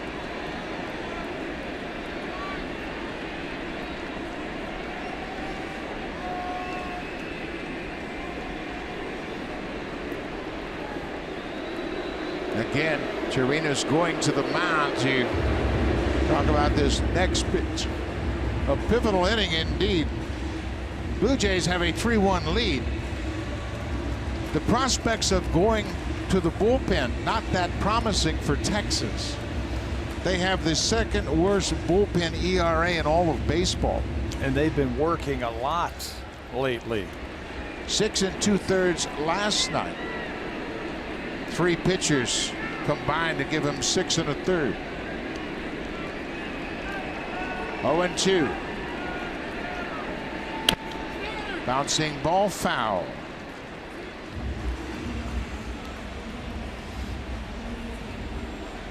The Rangers are on the third stop on this road trip, and it hasn't gone well. They're 2-5 so far on the trip. The team ERA is almost 7. The starters ERA almost 8. And the bullpen, they have been hit hard. Opponents average at 288 with 11 home runs. That's a rough road trip over 7 games. Look at the teams that they are facing. Detroit's got a powerful team. And of course the Boston Red Sox in Fenway Park, and then the Blue Jays at full strength. This 4-game losing streak on the heels of a 10-game win streak, so things have gone on a roller coaster ride for the Rangers. 1-2 to Carrera. He strikes out, but the damage is done. Jose Bautista, another 3-run home run. This is his 8th home run in the month of May, his 9th for the season, and he gives the Blue Jays the lead.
Enjoying those big comfy green chairs in the TD Comfort Zone are guests from one of TD's community partners. Welcome everybody.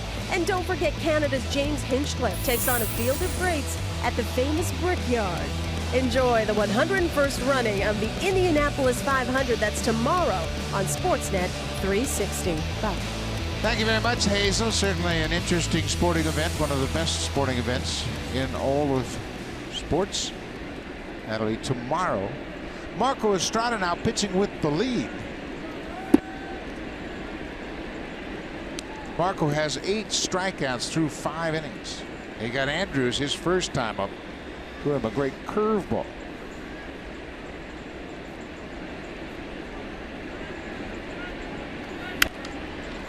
Popped up middle of the infield. Goins, the shortstop, takes charge. 1 out. Let's go check in with Jamie Campbell again.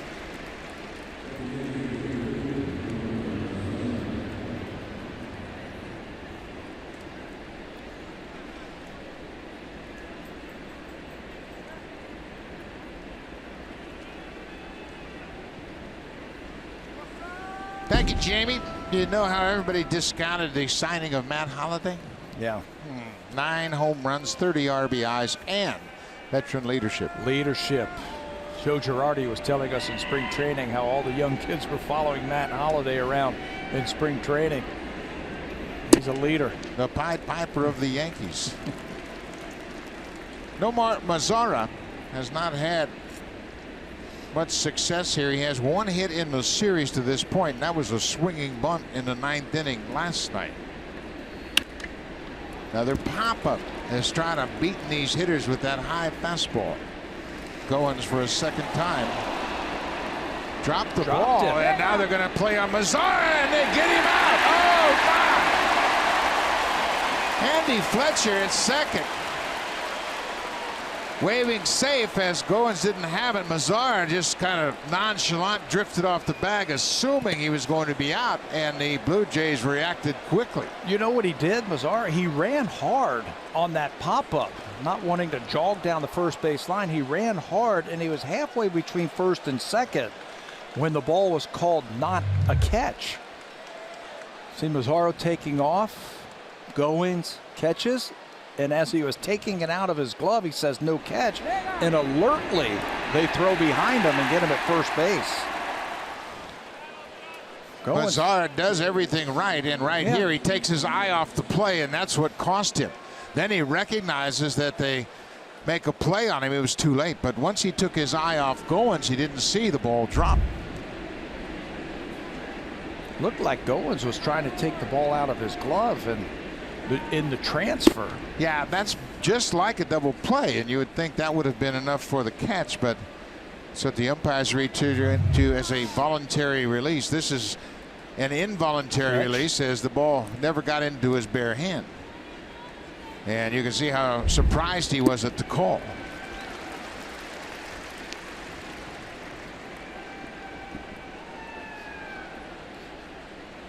Normally sure-handed. He had that one all the way.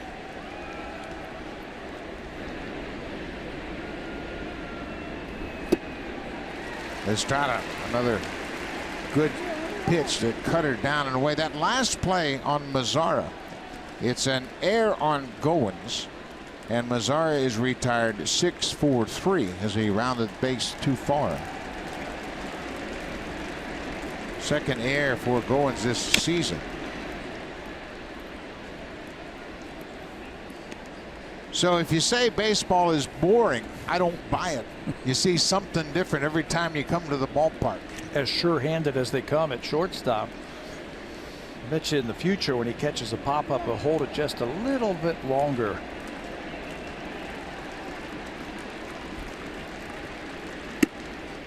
Estrada misses upstairs.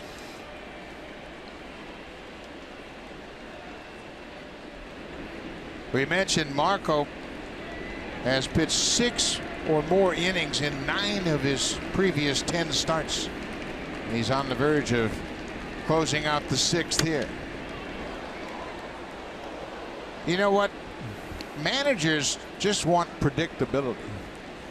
You don't have to be great every time out, but be predictable, and Marco is. He's going to give you 6 innings every time he goes to the mound. Or he's going to try and figure it out if he doesn't have his best stuff. He's going to figure it out for you and get you, grind his way there if he has to. Well, you know, he has talked about it often, about the influence that Mark Burley has had on him. And Marco says, you know, I used to worry about every pitch. I'd worry about setting up the guy. I'd worry about making pitches. I'd take a lot of time. Burley says, hey, get it, throw it, believe in the pitch, and commit to it. And that's all you can do. Once you let go of the ball, trust that your stuff's going to get him out. Chirinos fouls off that high curveball. He's been a tough out today, Chirinos. He struck out in a lengthy at bat in the first inning, lined out to Travis in the 4th inning. Now he's having a long at bat again. Marcus Stroman will open up the series against Cincinnati on Monday night.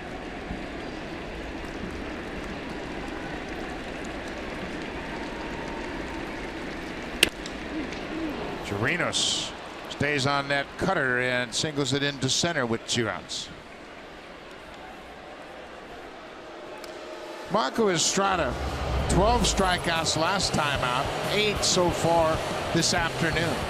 And watch all the different types of pitches that he can use to get strikeouts. Curveball, changeup, fastball.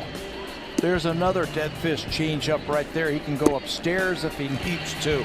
He can go inside, outside. He can throw you a 3-2 fastball right down the middle. He's got so many different ways that he can just lull you to sleep and then strike you out this afternoon. Rougned Odor, you could recognize his presence by the reaction of the crowd. Aaron Loup, the lefty, starts to loosen up. Joey Gallo is 2 hitters away. Left-handed hitting third baseman. Now Dominic Leone has grabbed his glove. He'll start throwing as well. Rangers have some power in their lineup too, that they're never out of any ball game. Odor hit a home run in the 9th inning in last night's game with 2 men aboard. That snapped a streak of 18 straight games without a home run for Odor.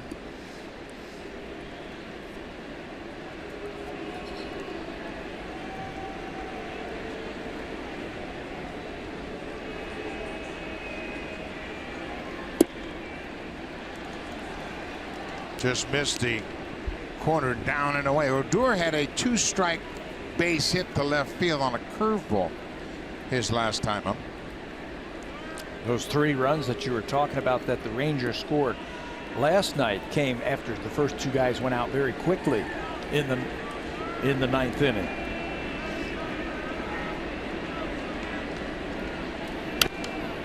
Joe Smith started the 9th inning, struck out Sin-Shu Chu, got Elvis Andrus to ground out to short, and then Nomar Mazara hit a little dribbler up the first base line. Smith and Russell Martin kind of got their wires crossed. Smith grabbed it, and by the time he threw it to first, it was too late. That extended the inning. And then a double by Lucroy and a home run by Odor. 2-2. Oh, he got a piece of it. That was another good changeup. Boy, he takes that front side Estrada with that glove, and it just really shows it to the hitter and windmills it towards that hitter, and then here comes the right arm. What makes that changeup so effective, he hides it very well, and then he throws that out of the same arm slot with the same arm speed as his fastball. Another 2-2 pitch. Foul back. Estrada's over 100 pitches once again. It's the 7th time this season he's thrown more than 100 pitches. He's right at 104 now. In his last outing against Baltimore, he went 7 2/3, allowed 1 run on 5 hits, walked 1 batter, and struck out 12. 115 pitches in that ball game. The only run he has allowed so far in this game was the first pitch of the ball game. Sin-Shu Chu, the right fielder, hit a home run to center.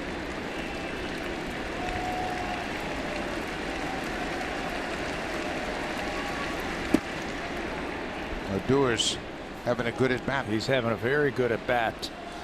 They have worked him away the entire at bat. He's a good fastball hitter. They're trying to keep that fastball up on him. 3-2, 2 outs. They're playing behind Chirinos at first. There he goes. Ball is squibbed off the end of the bat. Odor falls down and going barehands it. Oh my!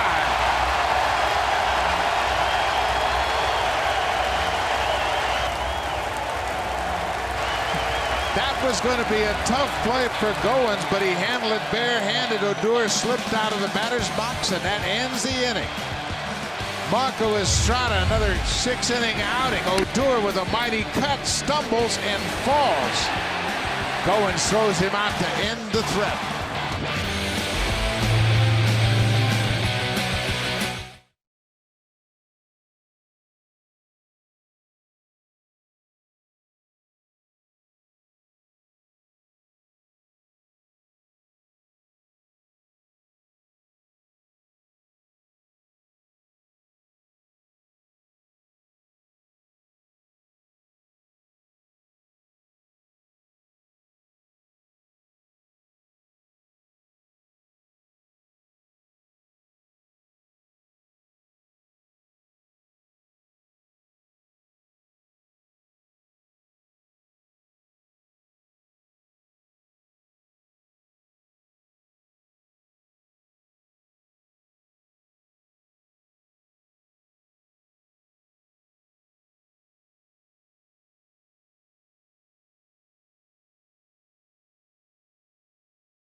Rangers. He has played for the Cardinals, and he's got some fans, and they showed up today, and they had a sign. Said, "Hey, Pete, we drove a long way to get your autograph, and look at that young lady, how excited she is. We drove 800 miles to see Pete Kozma." And he's very accommodating as he goes down and gets to give that autograph to that young lady, and they are absolutely thrilled. They have a Cardinal hat on. Of course, Kozma played with the Cardinals for 5 seasons, and that's pretty awesome. And once again, it just reminds you of how these fans revere the opportunities to meet ball players. And what did it take him, 30 seconds to go down there and say hi, make her day? That was so cool. You know, the fans were so excited to see him. The visitors, they had to be Cardinal fans, right? The one had the hat on. Well, the Cardinals had a rookie league team in St. Catharines for a while, so there are probably some Ontario natives that were Cardinal fans, saw some games down at St. Catharines. Ryan Goins, what a play he made to end that inning. This is a high fly ball into shallow right. Sin-Shu Chu coming in. But Goins didn't know that Odor had slipped and fallen. And he was thinking this is going to be a tough play because Odor can run. So he had to barehand it, and he made it flawlessly. Yeah, all he knew was, I got to make this play so this inning doesn't get out of hand. It's off the end of the bat. Look at that. Right on target over to first base. I mean, as an infielder, you're not thinking about the runner going down. You're thinking about making that play. Crowd is starting to yell and scream. You can't hear anything if your players, your teammates are saying something to you. That was a big league play. He handled it with ease. Luke Maile, well, he had a pivotal at bat in the 5th. He walked with 1 out. Got on base, got the inning started. Blue Jays bullpen, Aaron Loup continues to throw the left-hander, but he has now been joined by Ryan Tepera. Tepera has been terrific. He's got the longest scoreless innings streak among major league relievers, 18 1/3.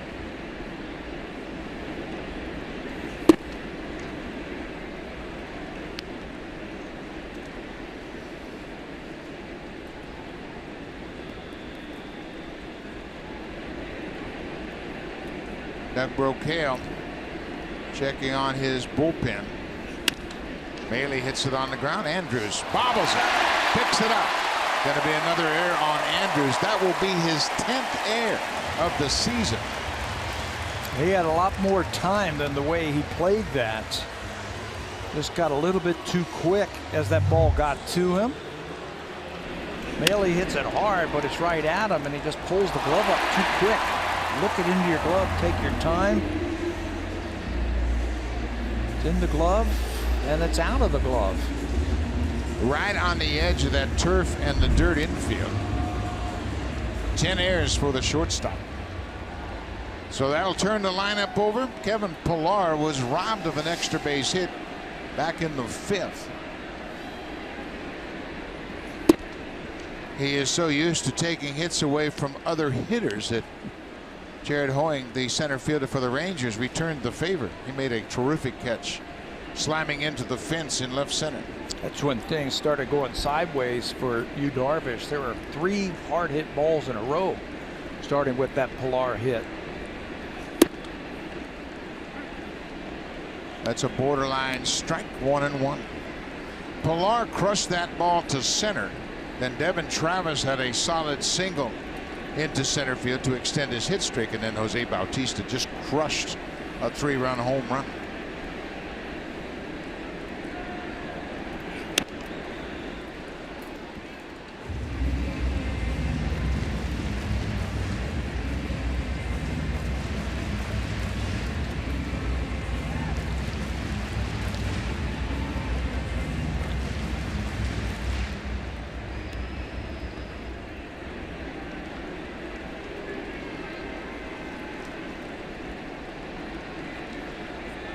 Blue Jays lead it 3-1 in the bottom of the 6th.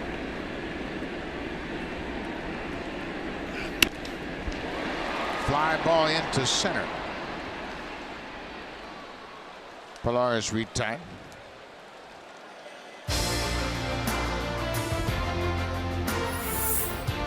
The Honda Checkered Flag event is back. Get there fast, leave even faster.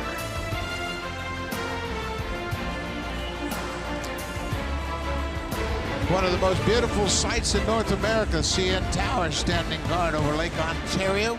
We are right next door at Rogers Center. And the Blue Jays trying to extend their win streak to 5 straight games. Devin Travis extended his hit streak to 11 in a row with a single his last time up.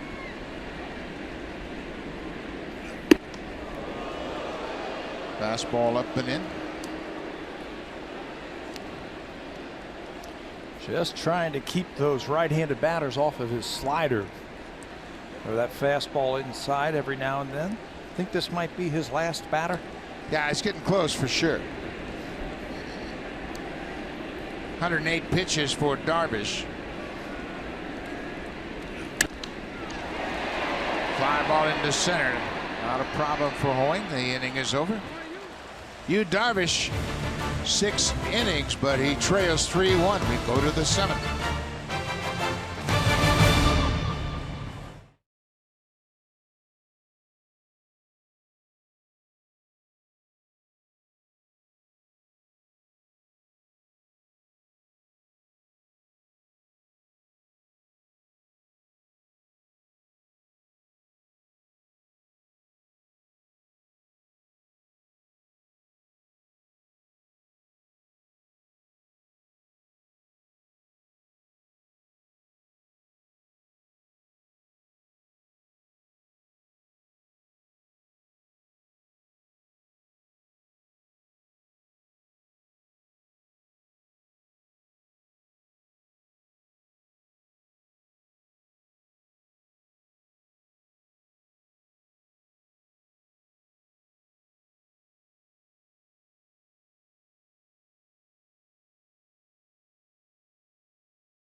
He has thrown 6 or more innings in 10 of his 11 starts this season. He throws 6 innings, 4 hits, 1 run. That was the first pitch of the ball game. Sim Choo hit a home run to dead center.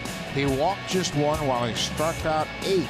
And another strong outing for Marco Estrada, and he'll turn things over to the bullpen from here on out. 8 strikeouts into 6 innings of work.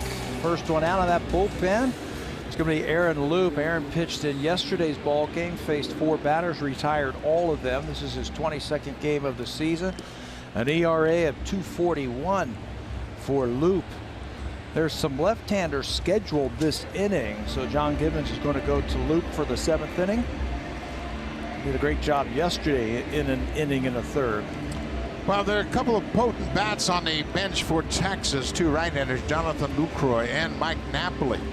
So with that, you can bet they're going to have a right-hander ready down in that Blue Jays bullpen should a base runner get on and they make a pinch hitting move here. So Loup will start things off against Ryan Rua.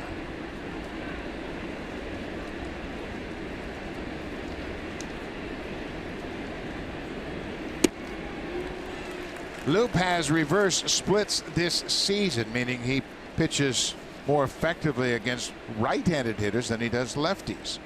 That has to be the changeup improvement and his fastball velocity. Yes, and his ability to move that fastball around. He can pound it inside to right-handers. That time didn't get it in far enough. And then the changeup that just drops down and away from the right-handers.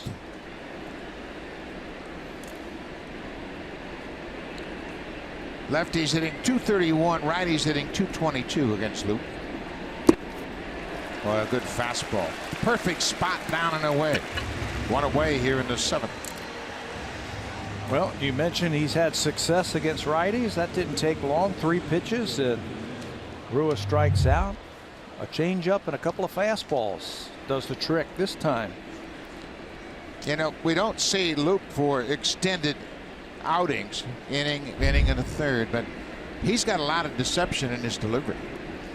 And even for right-handed hitters, he hides the ball. You saw that last replay of how he tucks his shoulder, and it's difficult to find the baseball. He starts on the first base side of the pitching rubber and then steps across his body. It's got to be tough for those batters to pick that baseball up.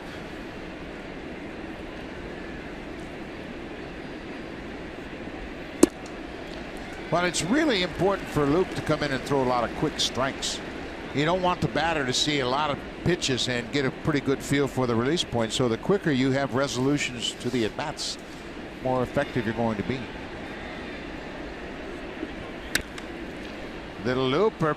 That's going to drop in center field for Gallo. A little flare base hit with 1 out. WestJet is going big on trips to Vegas with the most flights from Canada.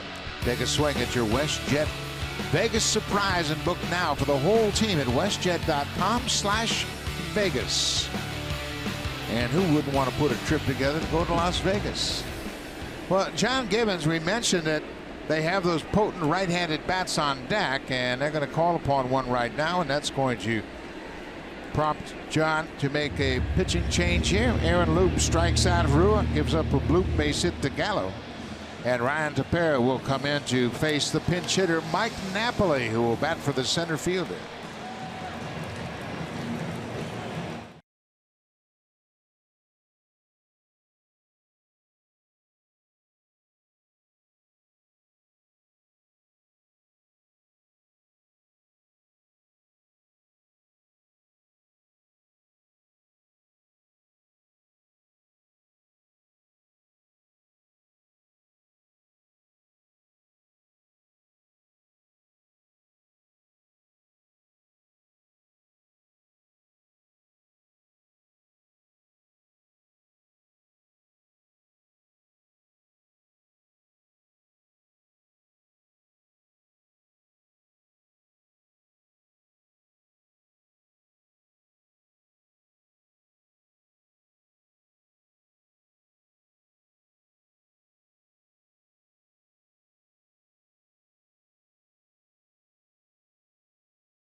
Last night's game faced 4 batters, gave up a double to Joey Gallo, but then struck out Jared Hoying and Delino DeShields to end the 8th. Becomes a very valuable guy for the Blue Jays. John Gibbons has been calling on him a lot in these situations right here.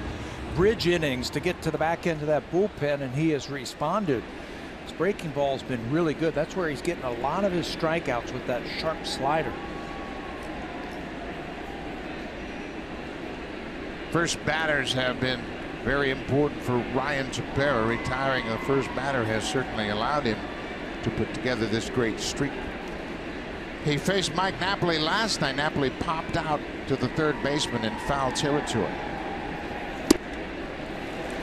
Napoli's hard charge, and he's got some power, looking to tie this game up. Rangers trail by 2.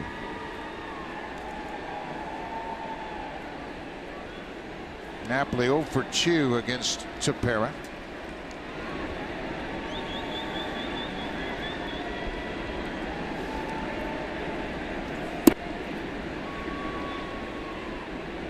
Looked like a good pitch, didn't get the call. They wanted to go in just a little bit more on that pitch, and it was down.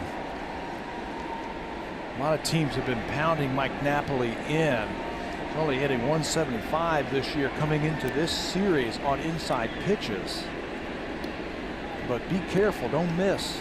Yeah, his strength is inner half, and if you don't get it in there, it can be a rough situation.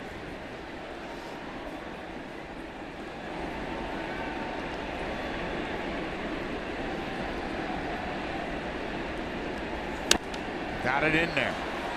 Popped back out of play. That's exactly where they wanted to pitch him, and they got a foul ball.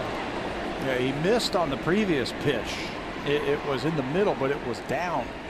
That time a little bit better location inside, and Napoli just couldn't extend through that baseball.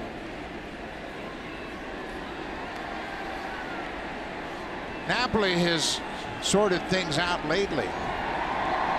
11 hits in his last 9 games, including 4 home runs. You know, they can go upstairs too if they want to. You can try slider away or go upstairs with a fastball. Make your choice. Slider away. He reaches for it. Smoke over near the seats, but that's going to be back a couple of rows out of play. Boy, this bullpen for the Blue Jays has really done a great job lately. Joe Smith had a tough inning last night. He got the first 2 batters he faced and then gave up that swinging bunt to Mazzara. A double to Lucroy, and then Odor hit the 3-run home run. Osuna came in to get the final out and close out the ball game.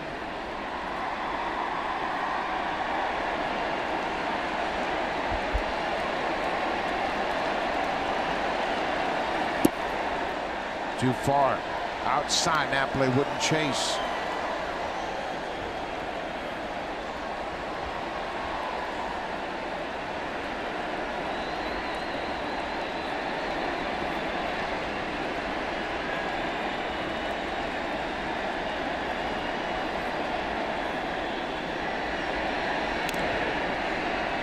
I don't think Gallo's going to be running here because the tying run is at the plate.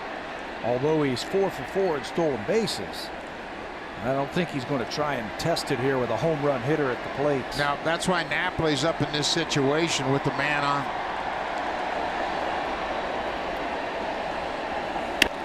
Ground ball. Goins is short. They get the lead runner back to first in time. What a double play! Ryan Goins made a terrific play to get the ball initially. He pops to his feet and throws a strike to Devin Travis, who never ever thought about just taking the force out. What a double play. Napoli in the hole. Goins throws a strike to Travis. He's not done yet. Smoke with a good stretch at first.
Honda, official vehicle of the Blue Jays and proud fans since 1977. Blue Jays are down 1-0 in the 5th inning. Couple of runners on, hanging, breaking ball. We've seen this a few times this month from Jose Bautista. He launches this ball off the back wall of the bullpen. His 9th home run of the season, 8th home run in the month of May, putting the Blue Jays ahead. And this afternoon's drive of the game from Jose Bautista.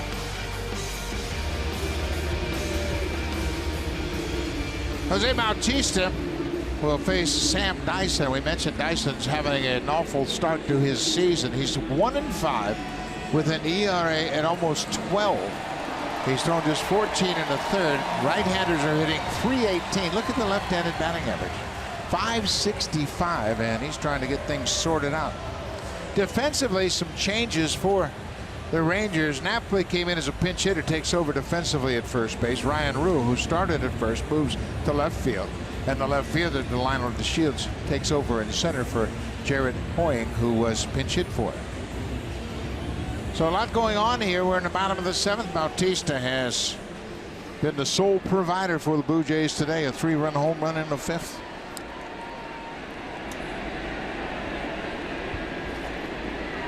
The hits are even at 5 apiece. You mentioned Dyson last pitched Wednesday and did not record an out. Did not have any fun. Had 7 batters faced, all of them reached. He was their closer last year and had a great year for the Texas Rangers. Sinker hasn't been sinking like we saw in the past. There's a sinker, bounce to 3rd. Gallo throws on the run. Bautista's retired, 1 away. You mentioned Sam Dyson last year, a terrific season, and pitched the Rangers into the postseason. And you can see the difference in the numbers. It's just unexplainable. 38 saves last year, an opponent's batting average of .244, an ERA of 2.5. This year, it just hasn't been working out for Sam, former Blue Jay. Sinker slider is basically what you're going to get from him. Decent curveball, but right now he just hasn't been making quality pitches. Kendrys Morales will bat with 1 out. Morales a double and a walk. He's officially 1 for 2.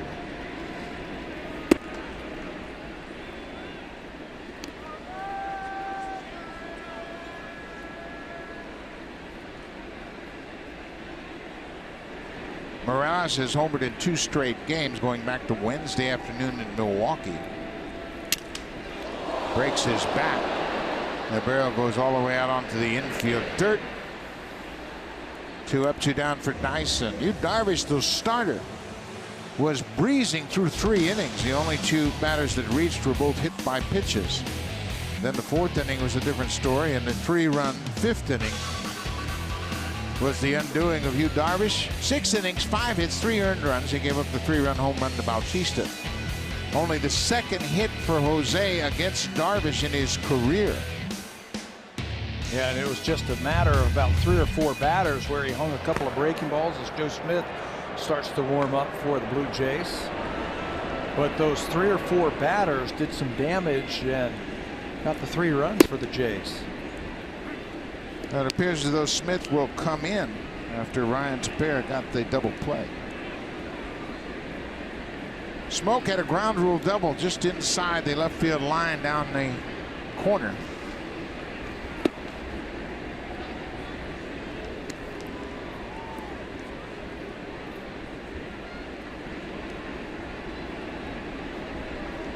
Smoke with 19 extra base hits this season.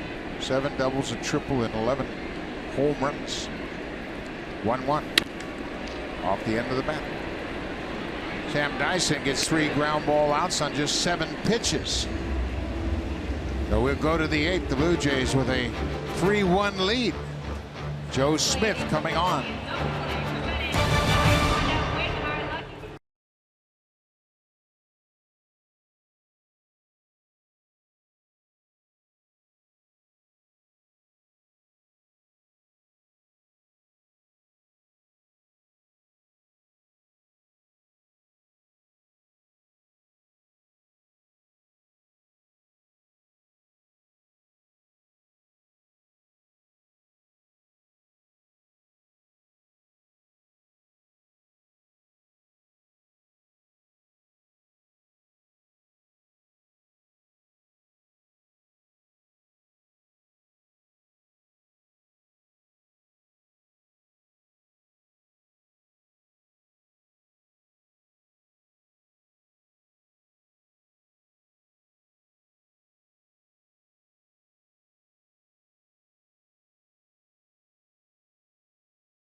Jays on Sportsnet.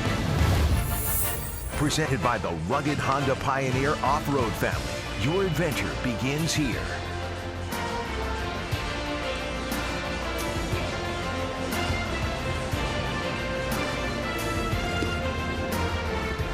Blue Jays have a 3-1 lead, each club with 5 hits. Jose Bautista with the big blow this afternoon, a 3-run home run, providing all the Blue Jays offense. And Joe Smith will come in to start the 8th inning. Smith worked in the 9th inning in last night's game and recorded 2 outs before he surrendered 3 straight hits. And then he was out. Osuna came in and got the save. Setup man for the Blue Jays. They're up by 2 runs in the 8th inning. Joe Smith now 26 times he has been in the ballgame. That's the most in the American League. 22 innings in 2/3. The only scratch, the mistake he made yesterday was that 3-run home run after 2 quick outs. The liner to Shields bunts it foul on the first pitch. And obviously, with a 2-run game, that first batter very important for Joe Smith. DeShields, you could see him reaching for his back. Remember, he crashed into the wall down in the corner, running after a smoked double.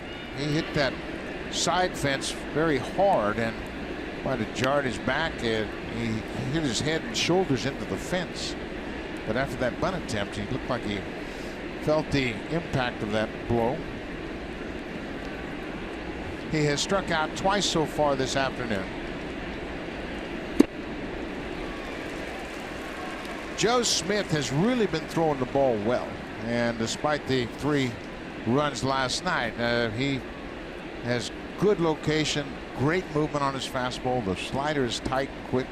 Yeah, you don't want to show him that slider till you get the 2 strikes because it's tough.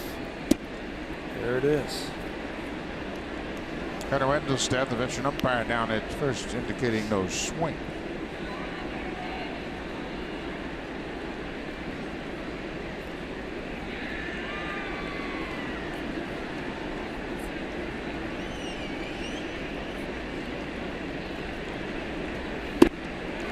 Comes right back with it.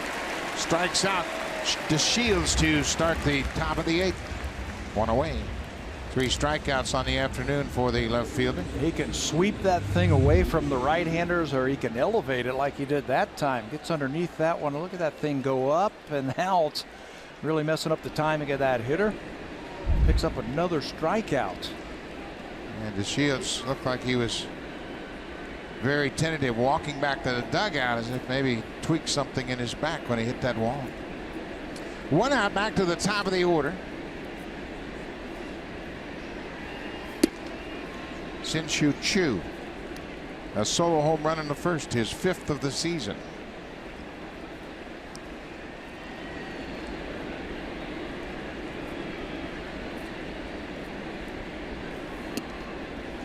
Another great crowd here on Saturday afternoon, 46,825.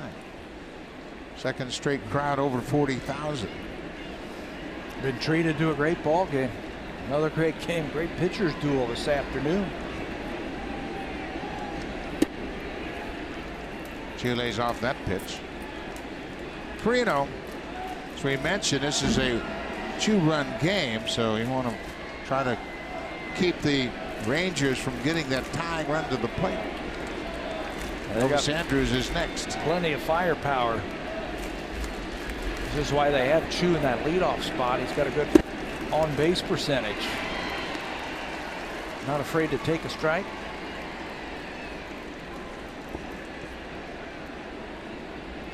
Chu just 1 for 7 going head-to-head against Joe Smith. Now it's a full count. Joe's been able to throw that fastball to lefties down and away. Sinkers, and get a lot of ground balls out of that. He's also thinking about, maybe sometime I can start firing that ball on the inside part of the plate to the lefties and hopefully lock them up with a fastball inside. Strike 3 call. Chu was headed for first. Joe West rings him up. Back-to-back strikeouts for Joe Smith. There's that fastball command from Smith. You know, it looked like they wanted to go in there as Luke Maile slid to the inside, but it goes up and away, but it catches enough of the plate. That's right there. It's not away and it's not up. Maile did a nice job of keeping that glove quiet as he caught that third strike. 2 outs. It's the same way Smith's outing started last night. 2 quick outs, and that's a foul ball.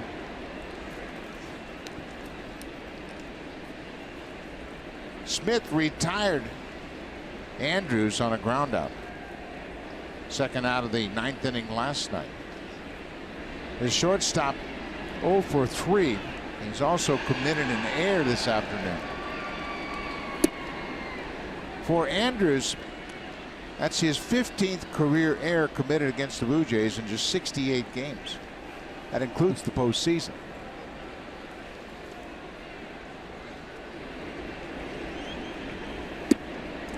And if you're a Blue Jay fan, you know all about 2015, game number 5. 3 errors in the inning. Yep. And routine plays. That allowed Jose Bautista to hit the home run and flip his bat.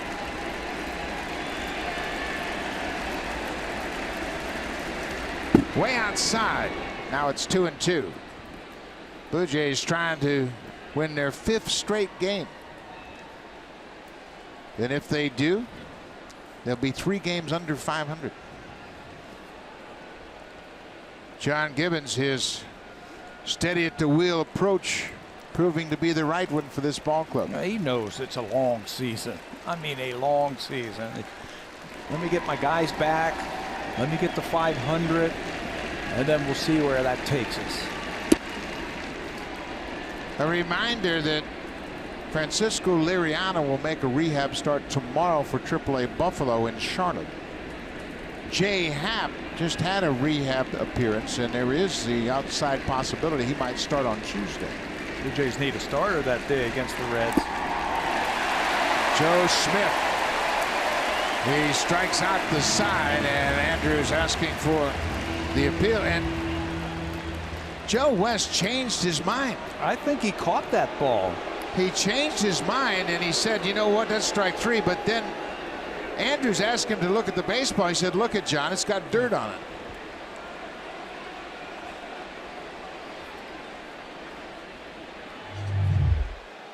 Well, we'll be able to see right here. Sinker, it's foul tipped, and it did bounce. Good call. Hit the dirt. Yep. So Joe West looked at the baseball, and it looks like he's presented it to John Gibbons as Gibby's taking it back to the dugout. But swing and a miss. If he did foul tip it, I don't know if he foul tipped it or not. He might have just swung and missed it. It sounded like it, but that might have been the ball hitting the dirt and Maile catching it. So it's all academic now. It's another 3-2 pitch. Fly ball into center. Pilar not going to get it. This ball is going to hit at the base of the wall. Elvis Andrews had a second life, and he makes the most of it. What a turnaround in a matter of 2 pitches. And the fans reacting, thinking it was the end of the inning. New life for Andrews. And he takes advantage of it with a double to right center field, and that will bring up the tying run to the plate. And Omar Mazzara. Take a look at this last pitch. Another good pitch. Down, maybe a ball, but that swing and a miss. Does he foul tip it? Yes, he did. He did tip the top of it, and the ball hit the dirt, so that extended the inning. And he ends up with a double. So now Nomar Mazzara, he hit that little squibber base hit last night against Smith to extend the 9th inning. Ground ball. Travis to his right, has it, and that'll do it. The 2-out double is stranded in scoring position. We'll go to the bottom of the 8th. The Blue Jays lead at 3-1. Now time for Blue Jays Central Update. Here's Jamie Campbell with Greg Zahn in the Samsung broadcast studio.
Saturday is presented by Boston Pizza.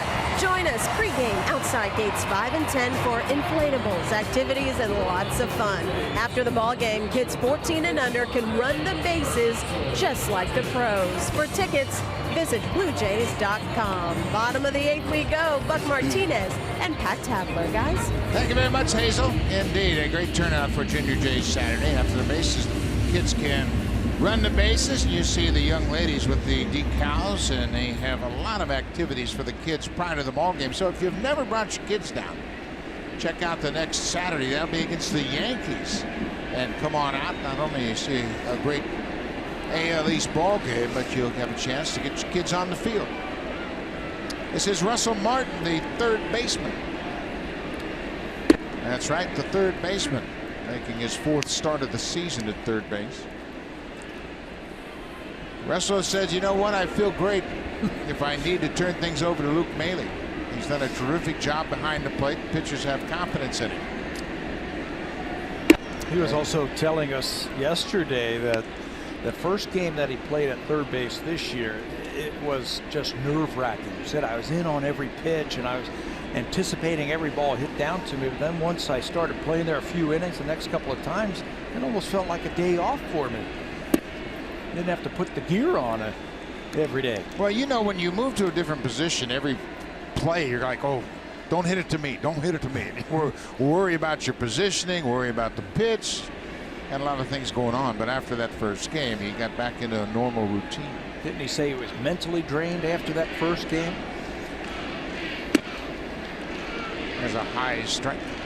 2-2 now to Martin. He's leading off the 8th. Sam Dyson had a perfect 7th inning. 3 ground ball outs. Bautista, Morales, and Smoke. When that sinker is working for Sam Dyson, he's going to get a lot of ground ball outs. It's one of those power sinkers. Martin hits it down the right side, but that's going to be a foul ball. Roberto Osuna loosening up. 3-1 Blue Jays lead. Osuna picked up save number 8 last night as he came in and retired the only batter he faced. He struck out Mike Napoli to end the game.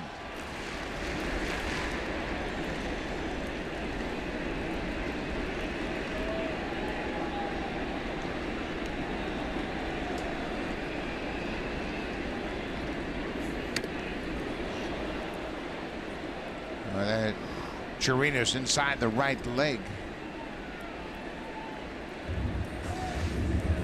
With all the equipment catchers have nowadays, it's hard to find the spot that is vulnerable, but batters always have a knack for doing that. I think he found it.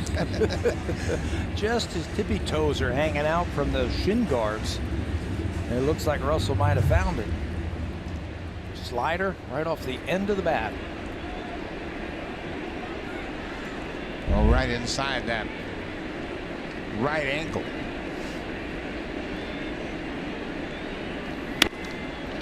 Martin pulls it into the seats.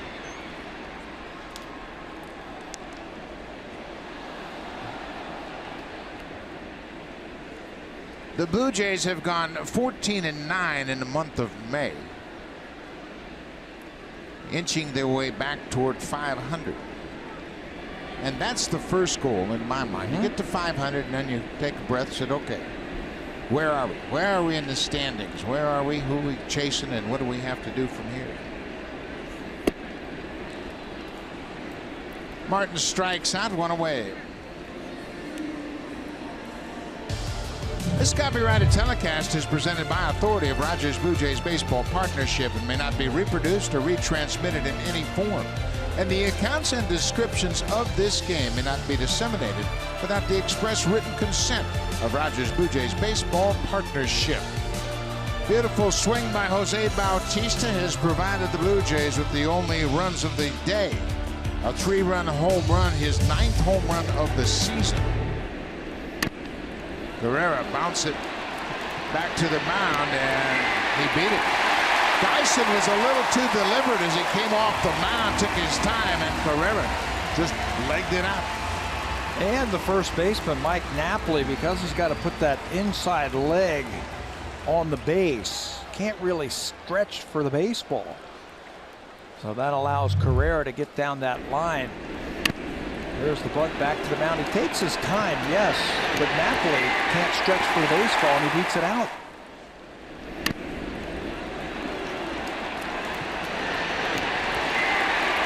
It just took a little time for Dyson to make the throw to first, and you're right, Napoli can't really extend toward the pitcher to cut down the distance, so Carrera has his first hit. It's another example of how the bunts don't have to be perfect. Just get them down and get on your way to first. Ryan Goins started one of the best double plays we've seen this season. That ended the 7th. He took a ball off the bat of Mike Napoli deep in the hole at shortstop and started the 6-4-3 double play that ended that inning.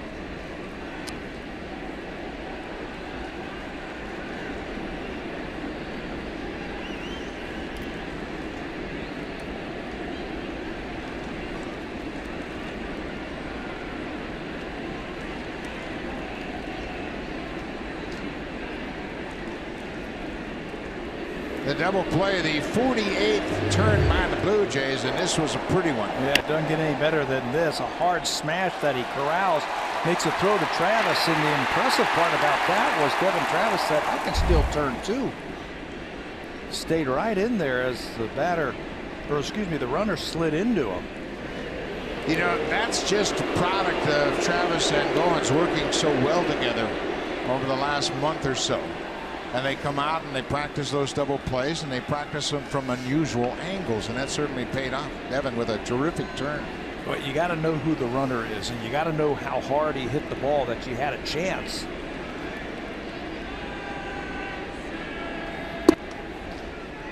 Well, that's amazing when you think about it. Okay, you made 2 points. Okay, you got to know who the runner is. You got to know how hard the ball was hit. You got to know where the ball was hit. All those things have to happen in split seconds.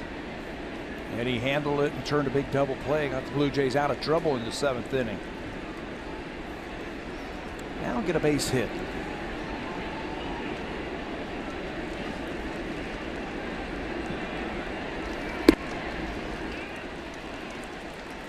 You know, there aren't a whole lot of benefits to losing your 2 left side of the infield players in Tulowitzki and Donaldson, but one of the added benefits is the fact that Ryan Goins gets a lot of at-bats.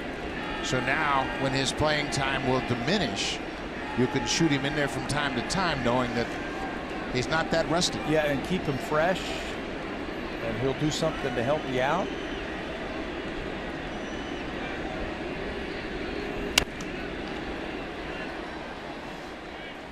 Mentioned Goins with 4 home runs and 19 RBIs. Been a very productive hitter for the Blue Jays. Troy Tulowitzki, of course, he's going to return and play every day at shortstop. He played in the game last night, and Tulo had a couple of walks and a single. He was 1 for 2 in his return. Josh Donaldson had a double in his first at bat. 1 for 4 coming back off the DL. Ryan, boy, it's good to have them back. Yeah, Ryan drove in 12 runs all of last year. He had 19 already.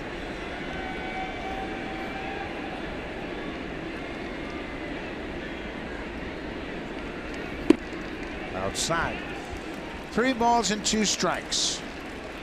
Carrera with a bunt single at first, might be on the move right here. Yeah, with Dyson's ability to throw a lot of ground balls, and there's some speed over there at first base, you know they're going to start that runner right here.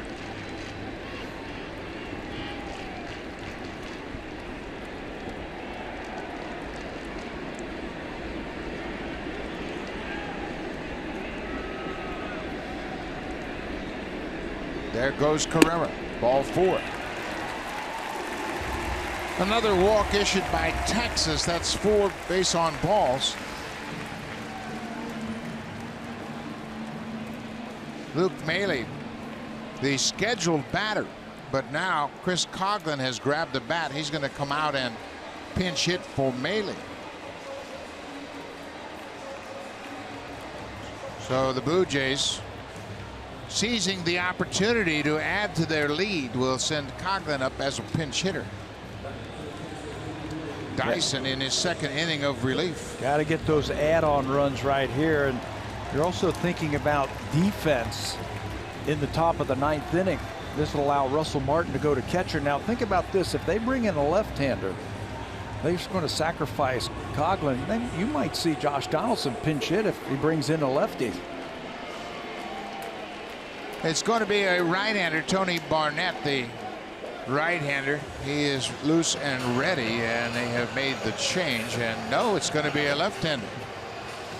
Alex Claudio is going to be up, and maybe Josh Donaldson will get a pinch-hitting opportunity. Darwin Barney will be the batter.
Rogers Center, 46,825 in attendance for this Junior Jays Saturday. And the Blue Jays have a 3-2 lead as they bat in the bottom of the 8th. The new pitcher into the ball game is the lefty Alex Claudio. 20 games for Claudio. Pretty good record, pretty good earned run average. He's a situational lefty. He's got an average fastball with sink, but he's got a great changeup, so he's not going to blow the ball by you. And by the Texas Rangers going to their bullpen, bringing in the left-hander after Chris Coghlan was announced into the ball game, that allows John Gibbons to counter that move by going to his bench. So Darwin Barney will come up and pinch hit for the pinch hitter Chris Coghlan. So Coghlan is out, Barney is in. Donaldson and Tulowitzki still remain on the Blue Jays bench. One out, Carrera at second, Goins at first. Ball one. Blue Jays know all about Alex Claudio. He has not faced the Blue Jays in the regular season, but he has thrown 5 scoreless innings in the ALDS last year against them. Again, he doesn't throw very hard. He's got an outstanding changeup. 85 for strike one. Barney 1 for 5 as a pinch hitter. He has an RBI.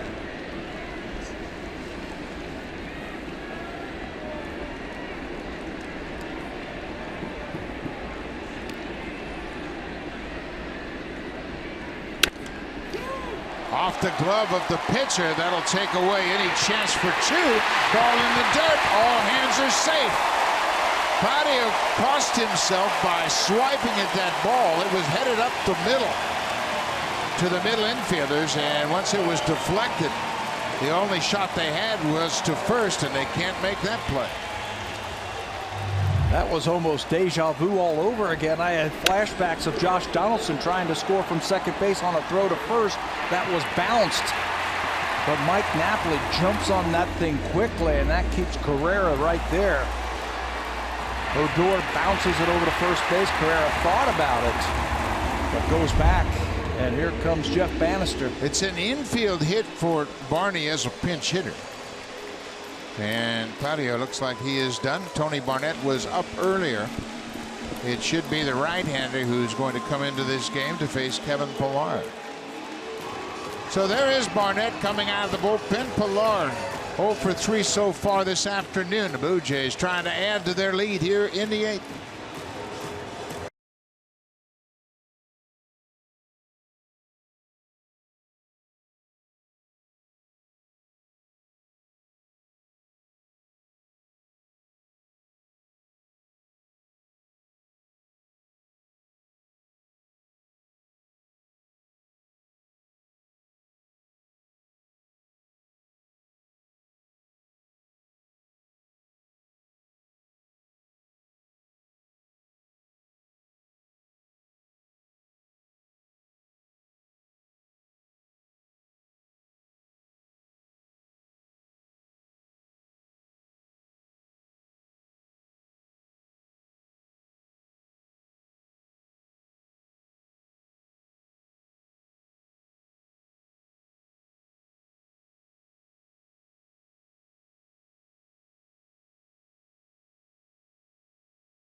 Barnett into the ball game. He's allowed runs in 3 of his last 5 and 5 of his last 9 appearances in May. It's been a tough month for Barnett. Well, what you're going to get from him, lots of cutters. He's got great command. As you see, he's only had 4 walks in his 18 2/3 innings. But it's a lot of cutters, and they're looking for the ground ball. That's why they went to the bullpen to bring in Barnett, who's had success when he was playing over in Asia as a closer. Barnett has given up a .400 batting average to right-handed hitters, and that's what he'll deal with here with Kevin Pillar stepping in. Only 1 out, bases are loaded.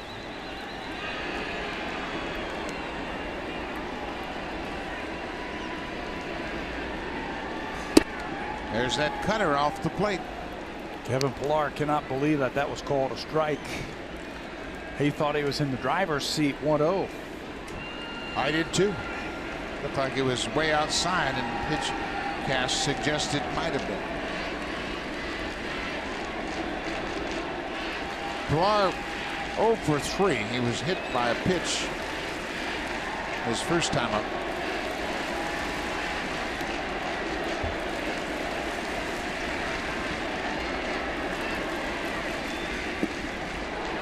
A bit bigger breaking ball, more of a slider than that cutter. Pillar's in the hole 0-2. He's got a little bit of everything, does Barnett. He throws a lot of strikes, like I said. So if you're a hitter, look for something off speed, anything close. Be ready to swing.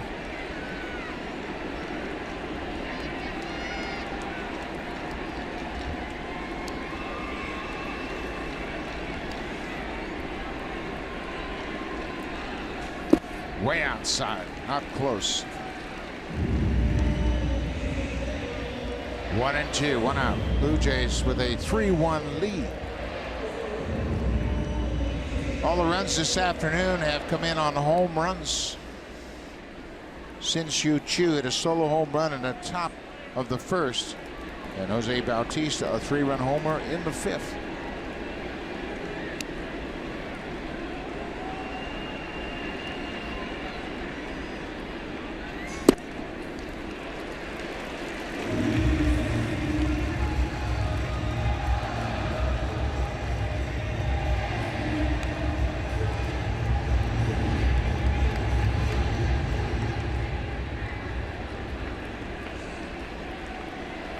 Blue Jays need at least a fly ball to the outfield. Get some extra run here. Yeah, they need some insurance. They are shallow in right field for Pillar.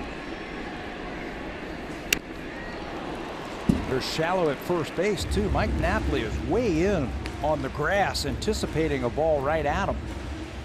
Yeah, if it's off the end of the bat, Napoli in that position is going to come home. And it probably feels that if Pilar hits it in that direction, it won't be hit hard. With all the cutters, all those off-speed pitches away, that he's going to hit it off the end of the bat. Pilar hit a ball to him yesterday with some runners in scoring position. Pilar chases off the plate and strikes out. So 2 down. Barnett gets his first man, but he's not out of the woods yet. A little bit too anxious now. Again, he's going to keep working those right-handers away with the cutter. It's got some good depth to it. Puts it in a good spot, and Kevin can't hold up. Tries to check his swing, and he goes too far. Ezekiel Carrera had a bunt single. He is now over at third. Goins walked, and Darwin Barney had a pinch infield base hit. Tony Barnett struck out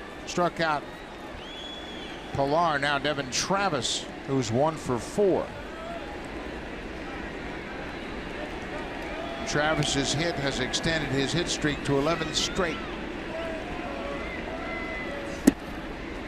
That's where he's going to pitch him away. That could be right into Travis's strength. Just has to make sure it's a strike. It's a strike. That's right. Pretty good numbers in his career with the bases loaded.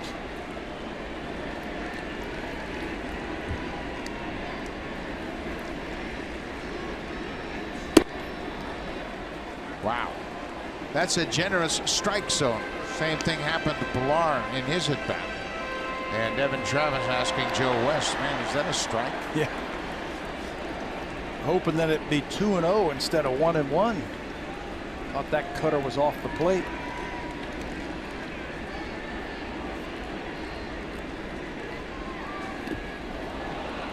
There's that bigger breaking ball.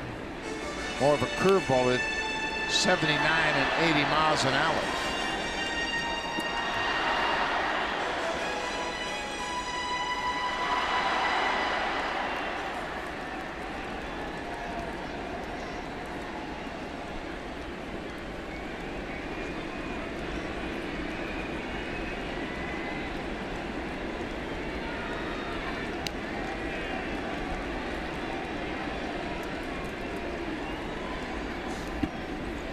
Chirinos has done a terrific job of keeping those breaking balls in front of him.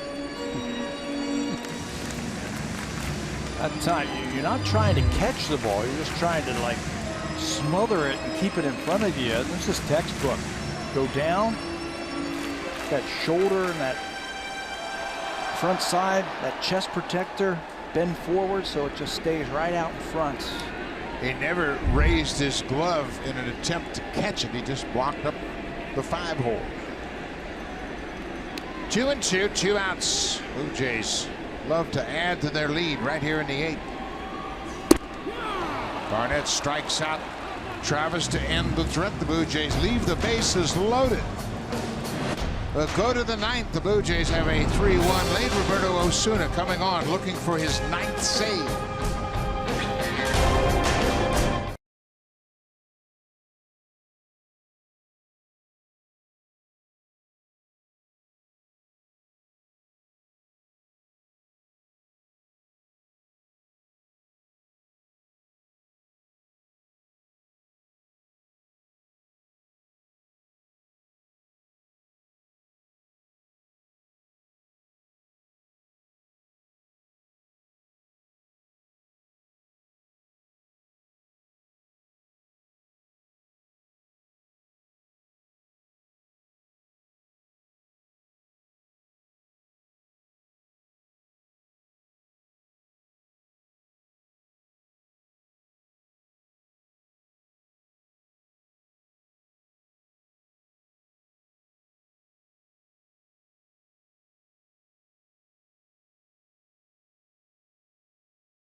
He got the final out of the game last night to pick up his 8th save. He struck out Mike Napoli. He is making his 20th appearance of the season.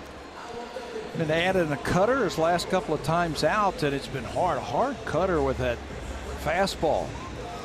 He's always been a guy who throws a lot of strikes. Roberto's only walked 2 batters this whole season in his 19 appearances. Pretty good earned run average. Picked up the save in last night's game, like you said, and he will face 4, 5, and 6 here in the 9th inning.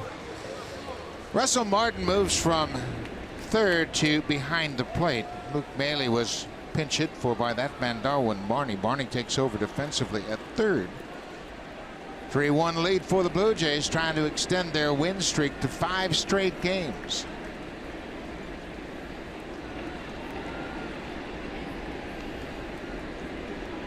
Cleanup hitter is Robinson Chirinos. Takes the first pitch inside. Chirinos had a base hit his last time up.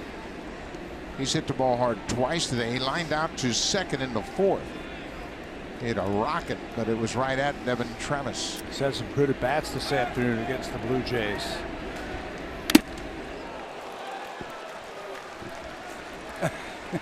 Wrestler turned quickly to ask Joe West if he was all right. He said, "Man, I'm a rock back here. Nothing can hurt me." Attaboy, Joe.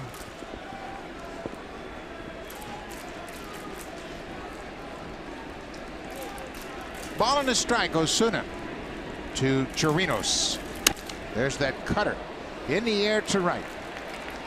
Lazy fly ball for Bautista. 1 away.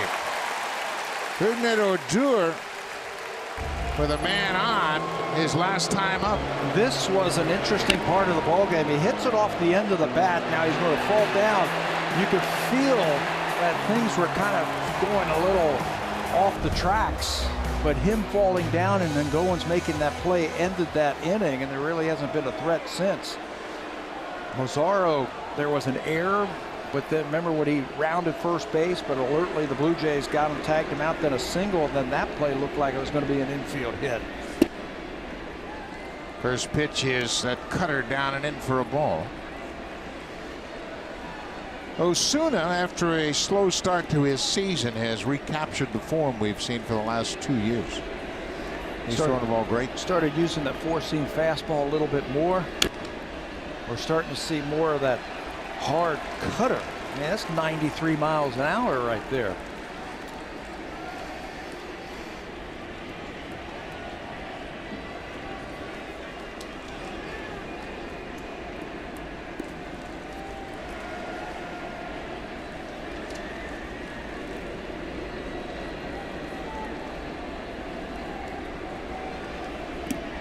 Changeup in dirt. 2-1. Of course, this is the man you want right now. The Blue Jays have a 2-run lead. You don't want Odor to reach base. No, there's still home run power at the bottom of that lineup for the Texas Rangers.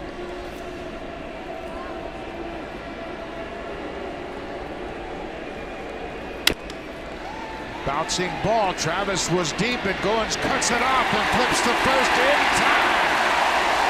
Oh, what a play by Goins. Travis was playing in the shift, and he was deep. Goins alertly cut him off and flipped it with his glove to first base. Another terrific defensive play by the shortstop.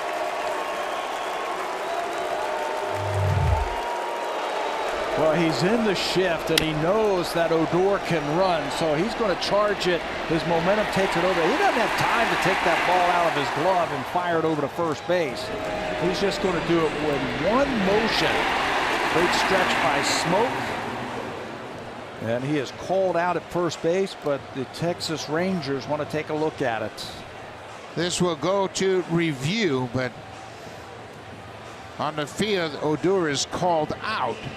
The head first slide. Smoke with the stretch. Looks like they got him. If his right hand hits the bag, maybe. The right hand looked like it was further than the left hand. Another red star in the book for Ryan Goins. A terrific double play back in the 7th.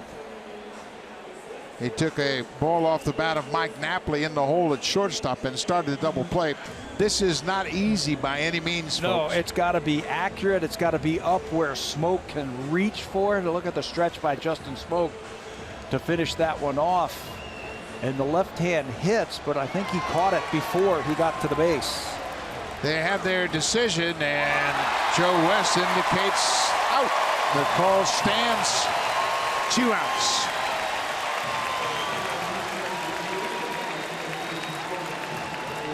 You know, John Gibbons gives Troy Tulowitzki, Josh Donaldson the afternoon off. The guys who replace them, contributions. Absolutely. This is truly a 25-man effort. Everybody stepping up, everybody willing to help one another. Hit him with his glove. He's made 2 sensational plays this afternoon. 2 away. Ryan Rua goes after the first pitch. Bautista tracking it, slicing out of play. Rua had a double in the 4th, 1-4-3 in the afternoon. You know, the other guy who's into the ball game with Donaldson out. Remember, they moved Martin over to third base. Luke Maile gets the opportunity to start. He was on base twice today. He got on with an error, and he had a big walk and came around to score on the home run for Bautista. So contributions from the guys that were put in today to rest Tulowitzki and Donaldson. They'll be back in there tomorrow. You can bet on that. 0-1, 2 away. Cut on and missed. It's got some depth to it, doesn't it, that pitch? The Blue Jays are 1 strike away from a 5-game winning streak.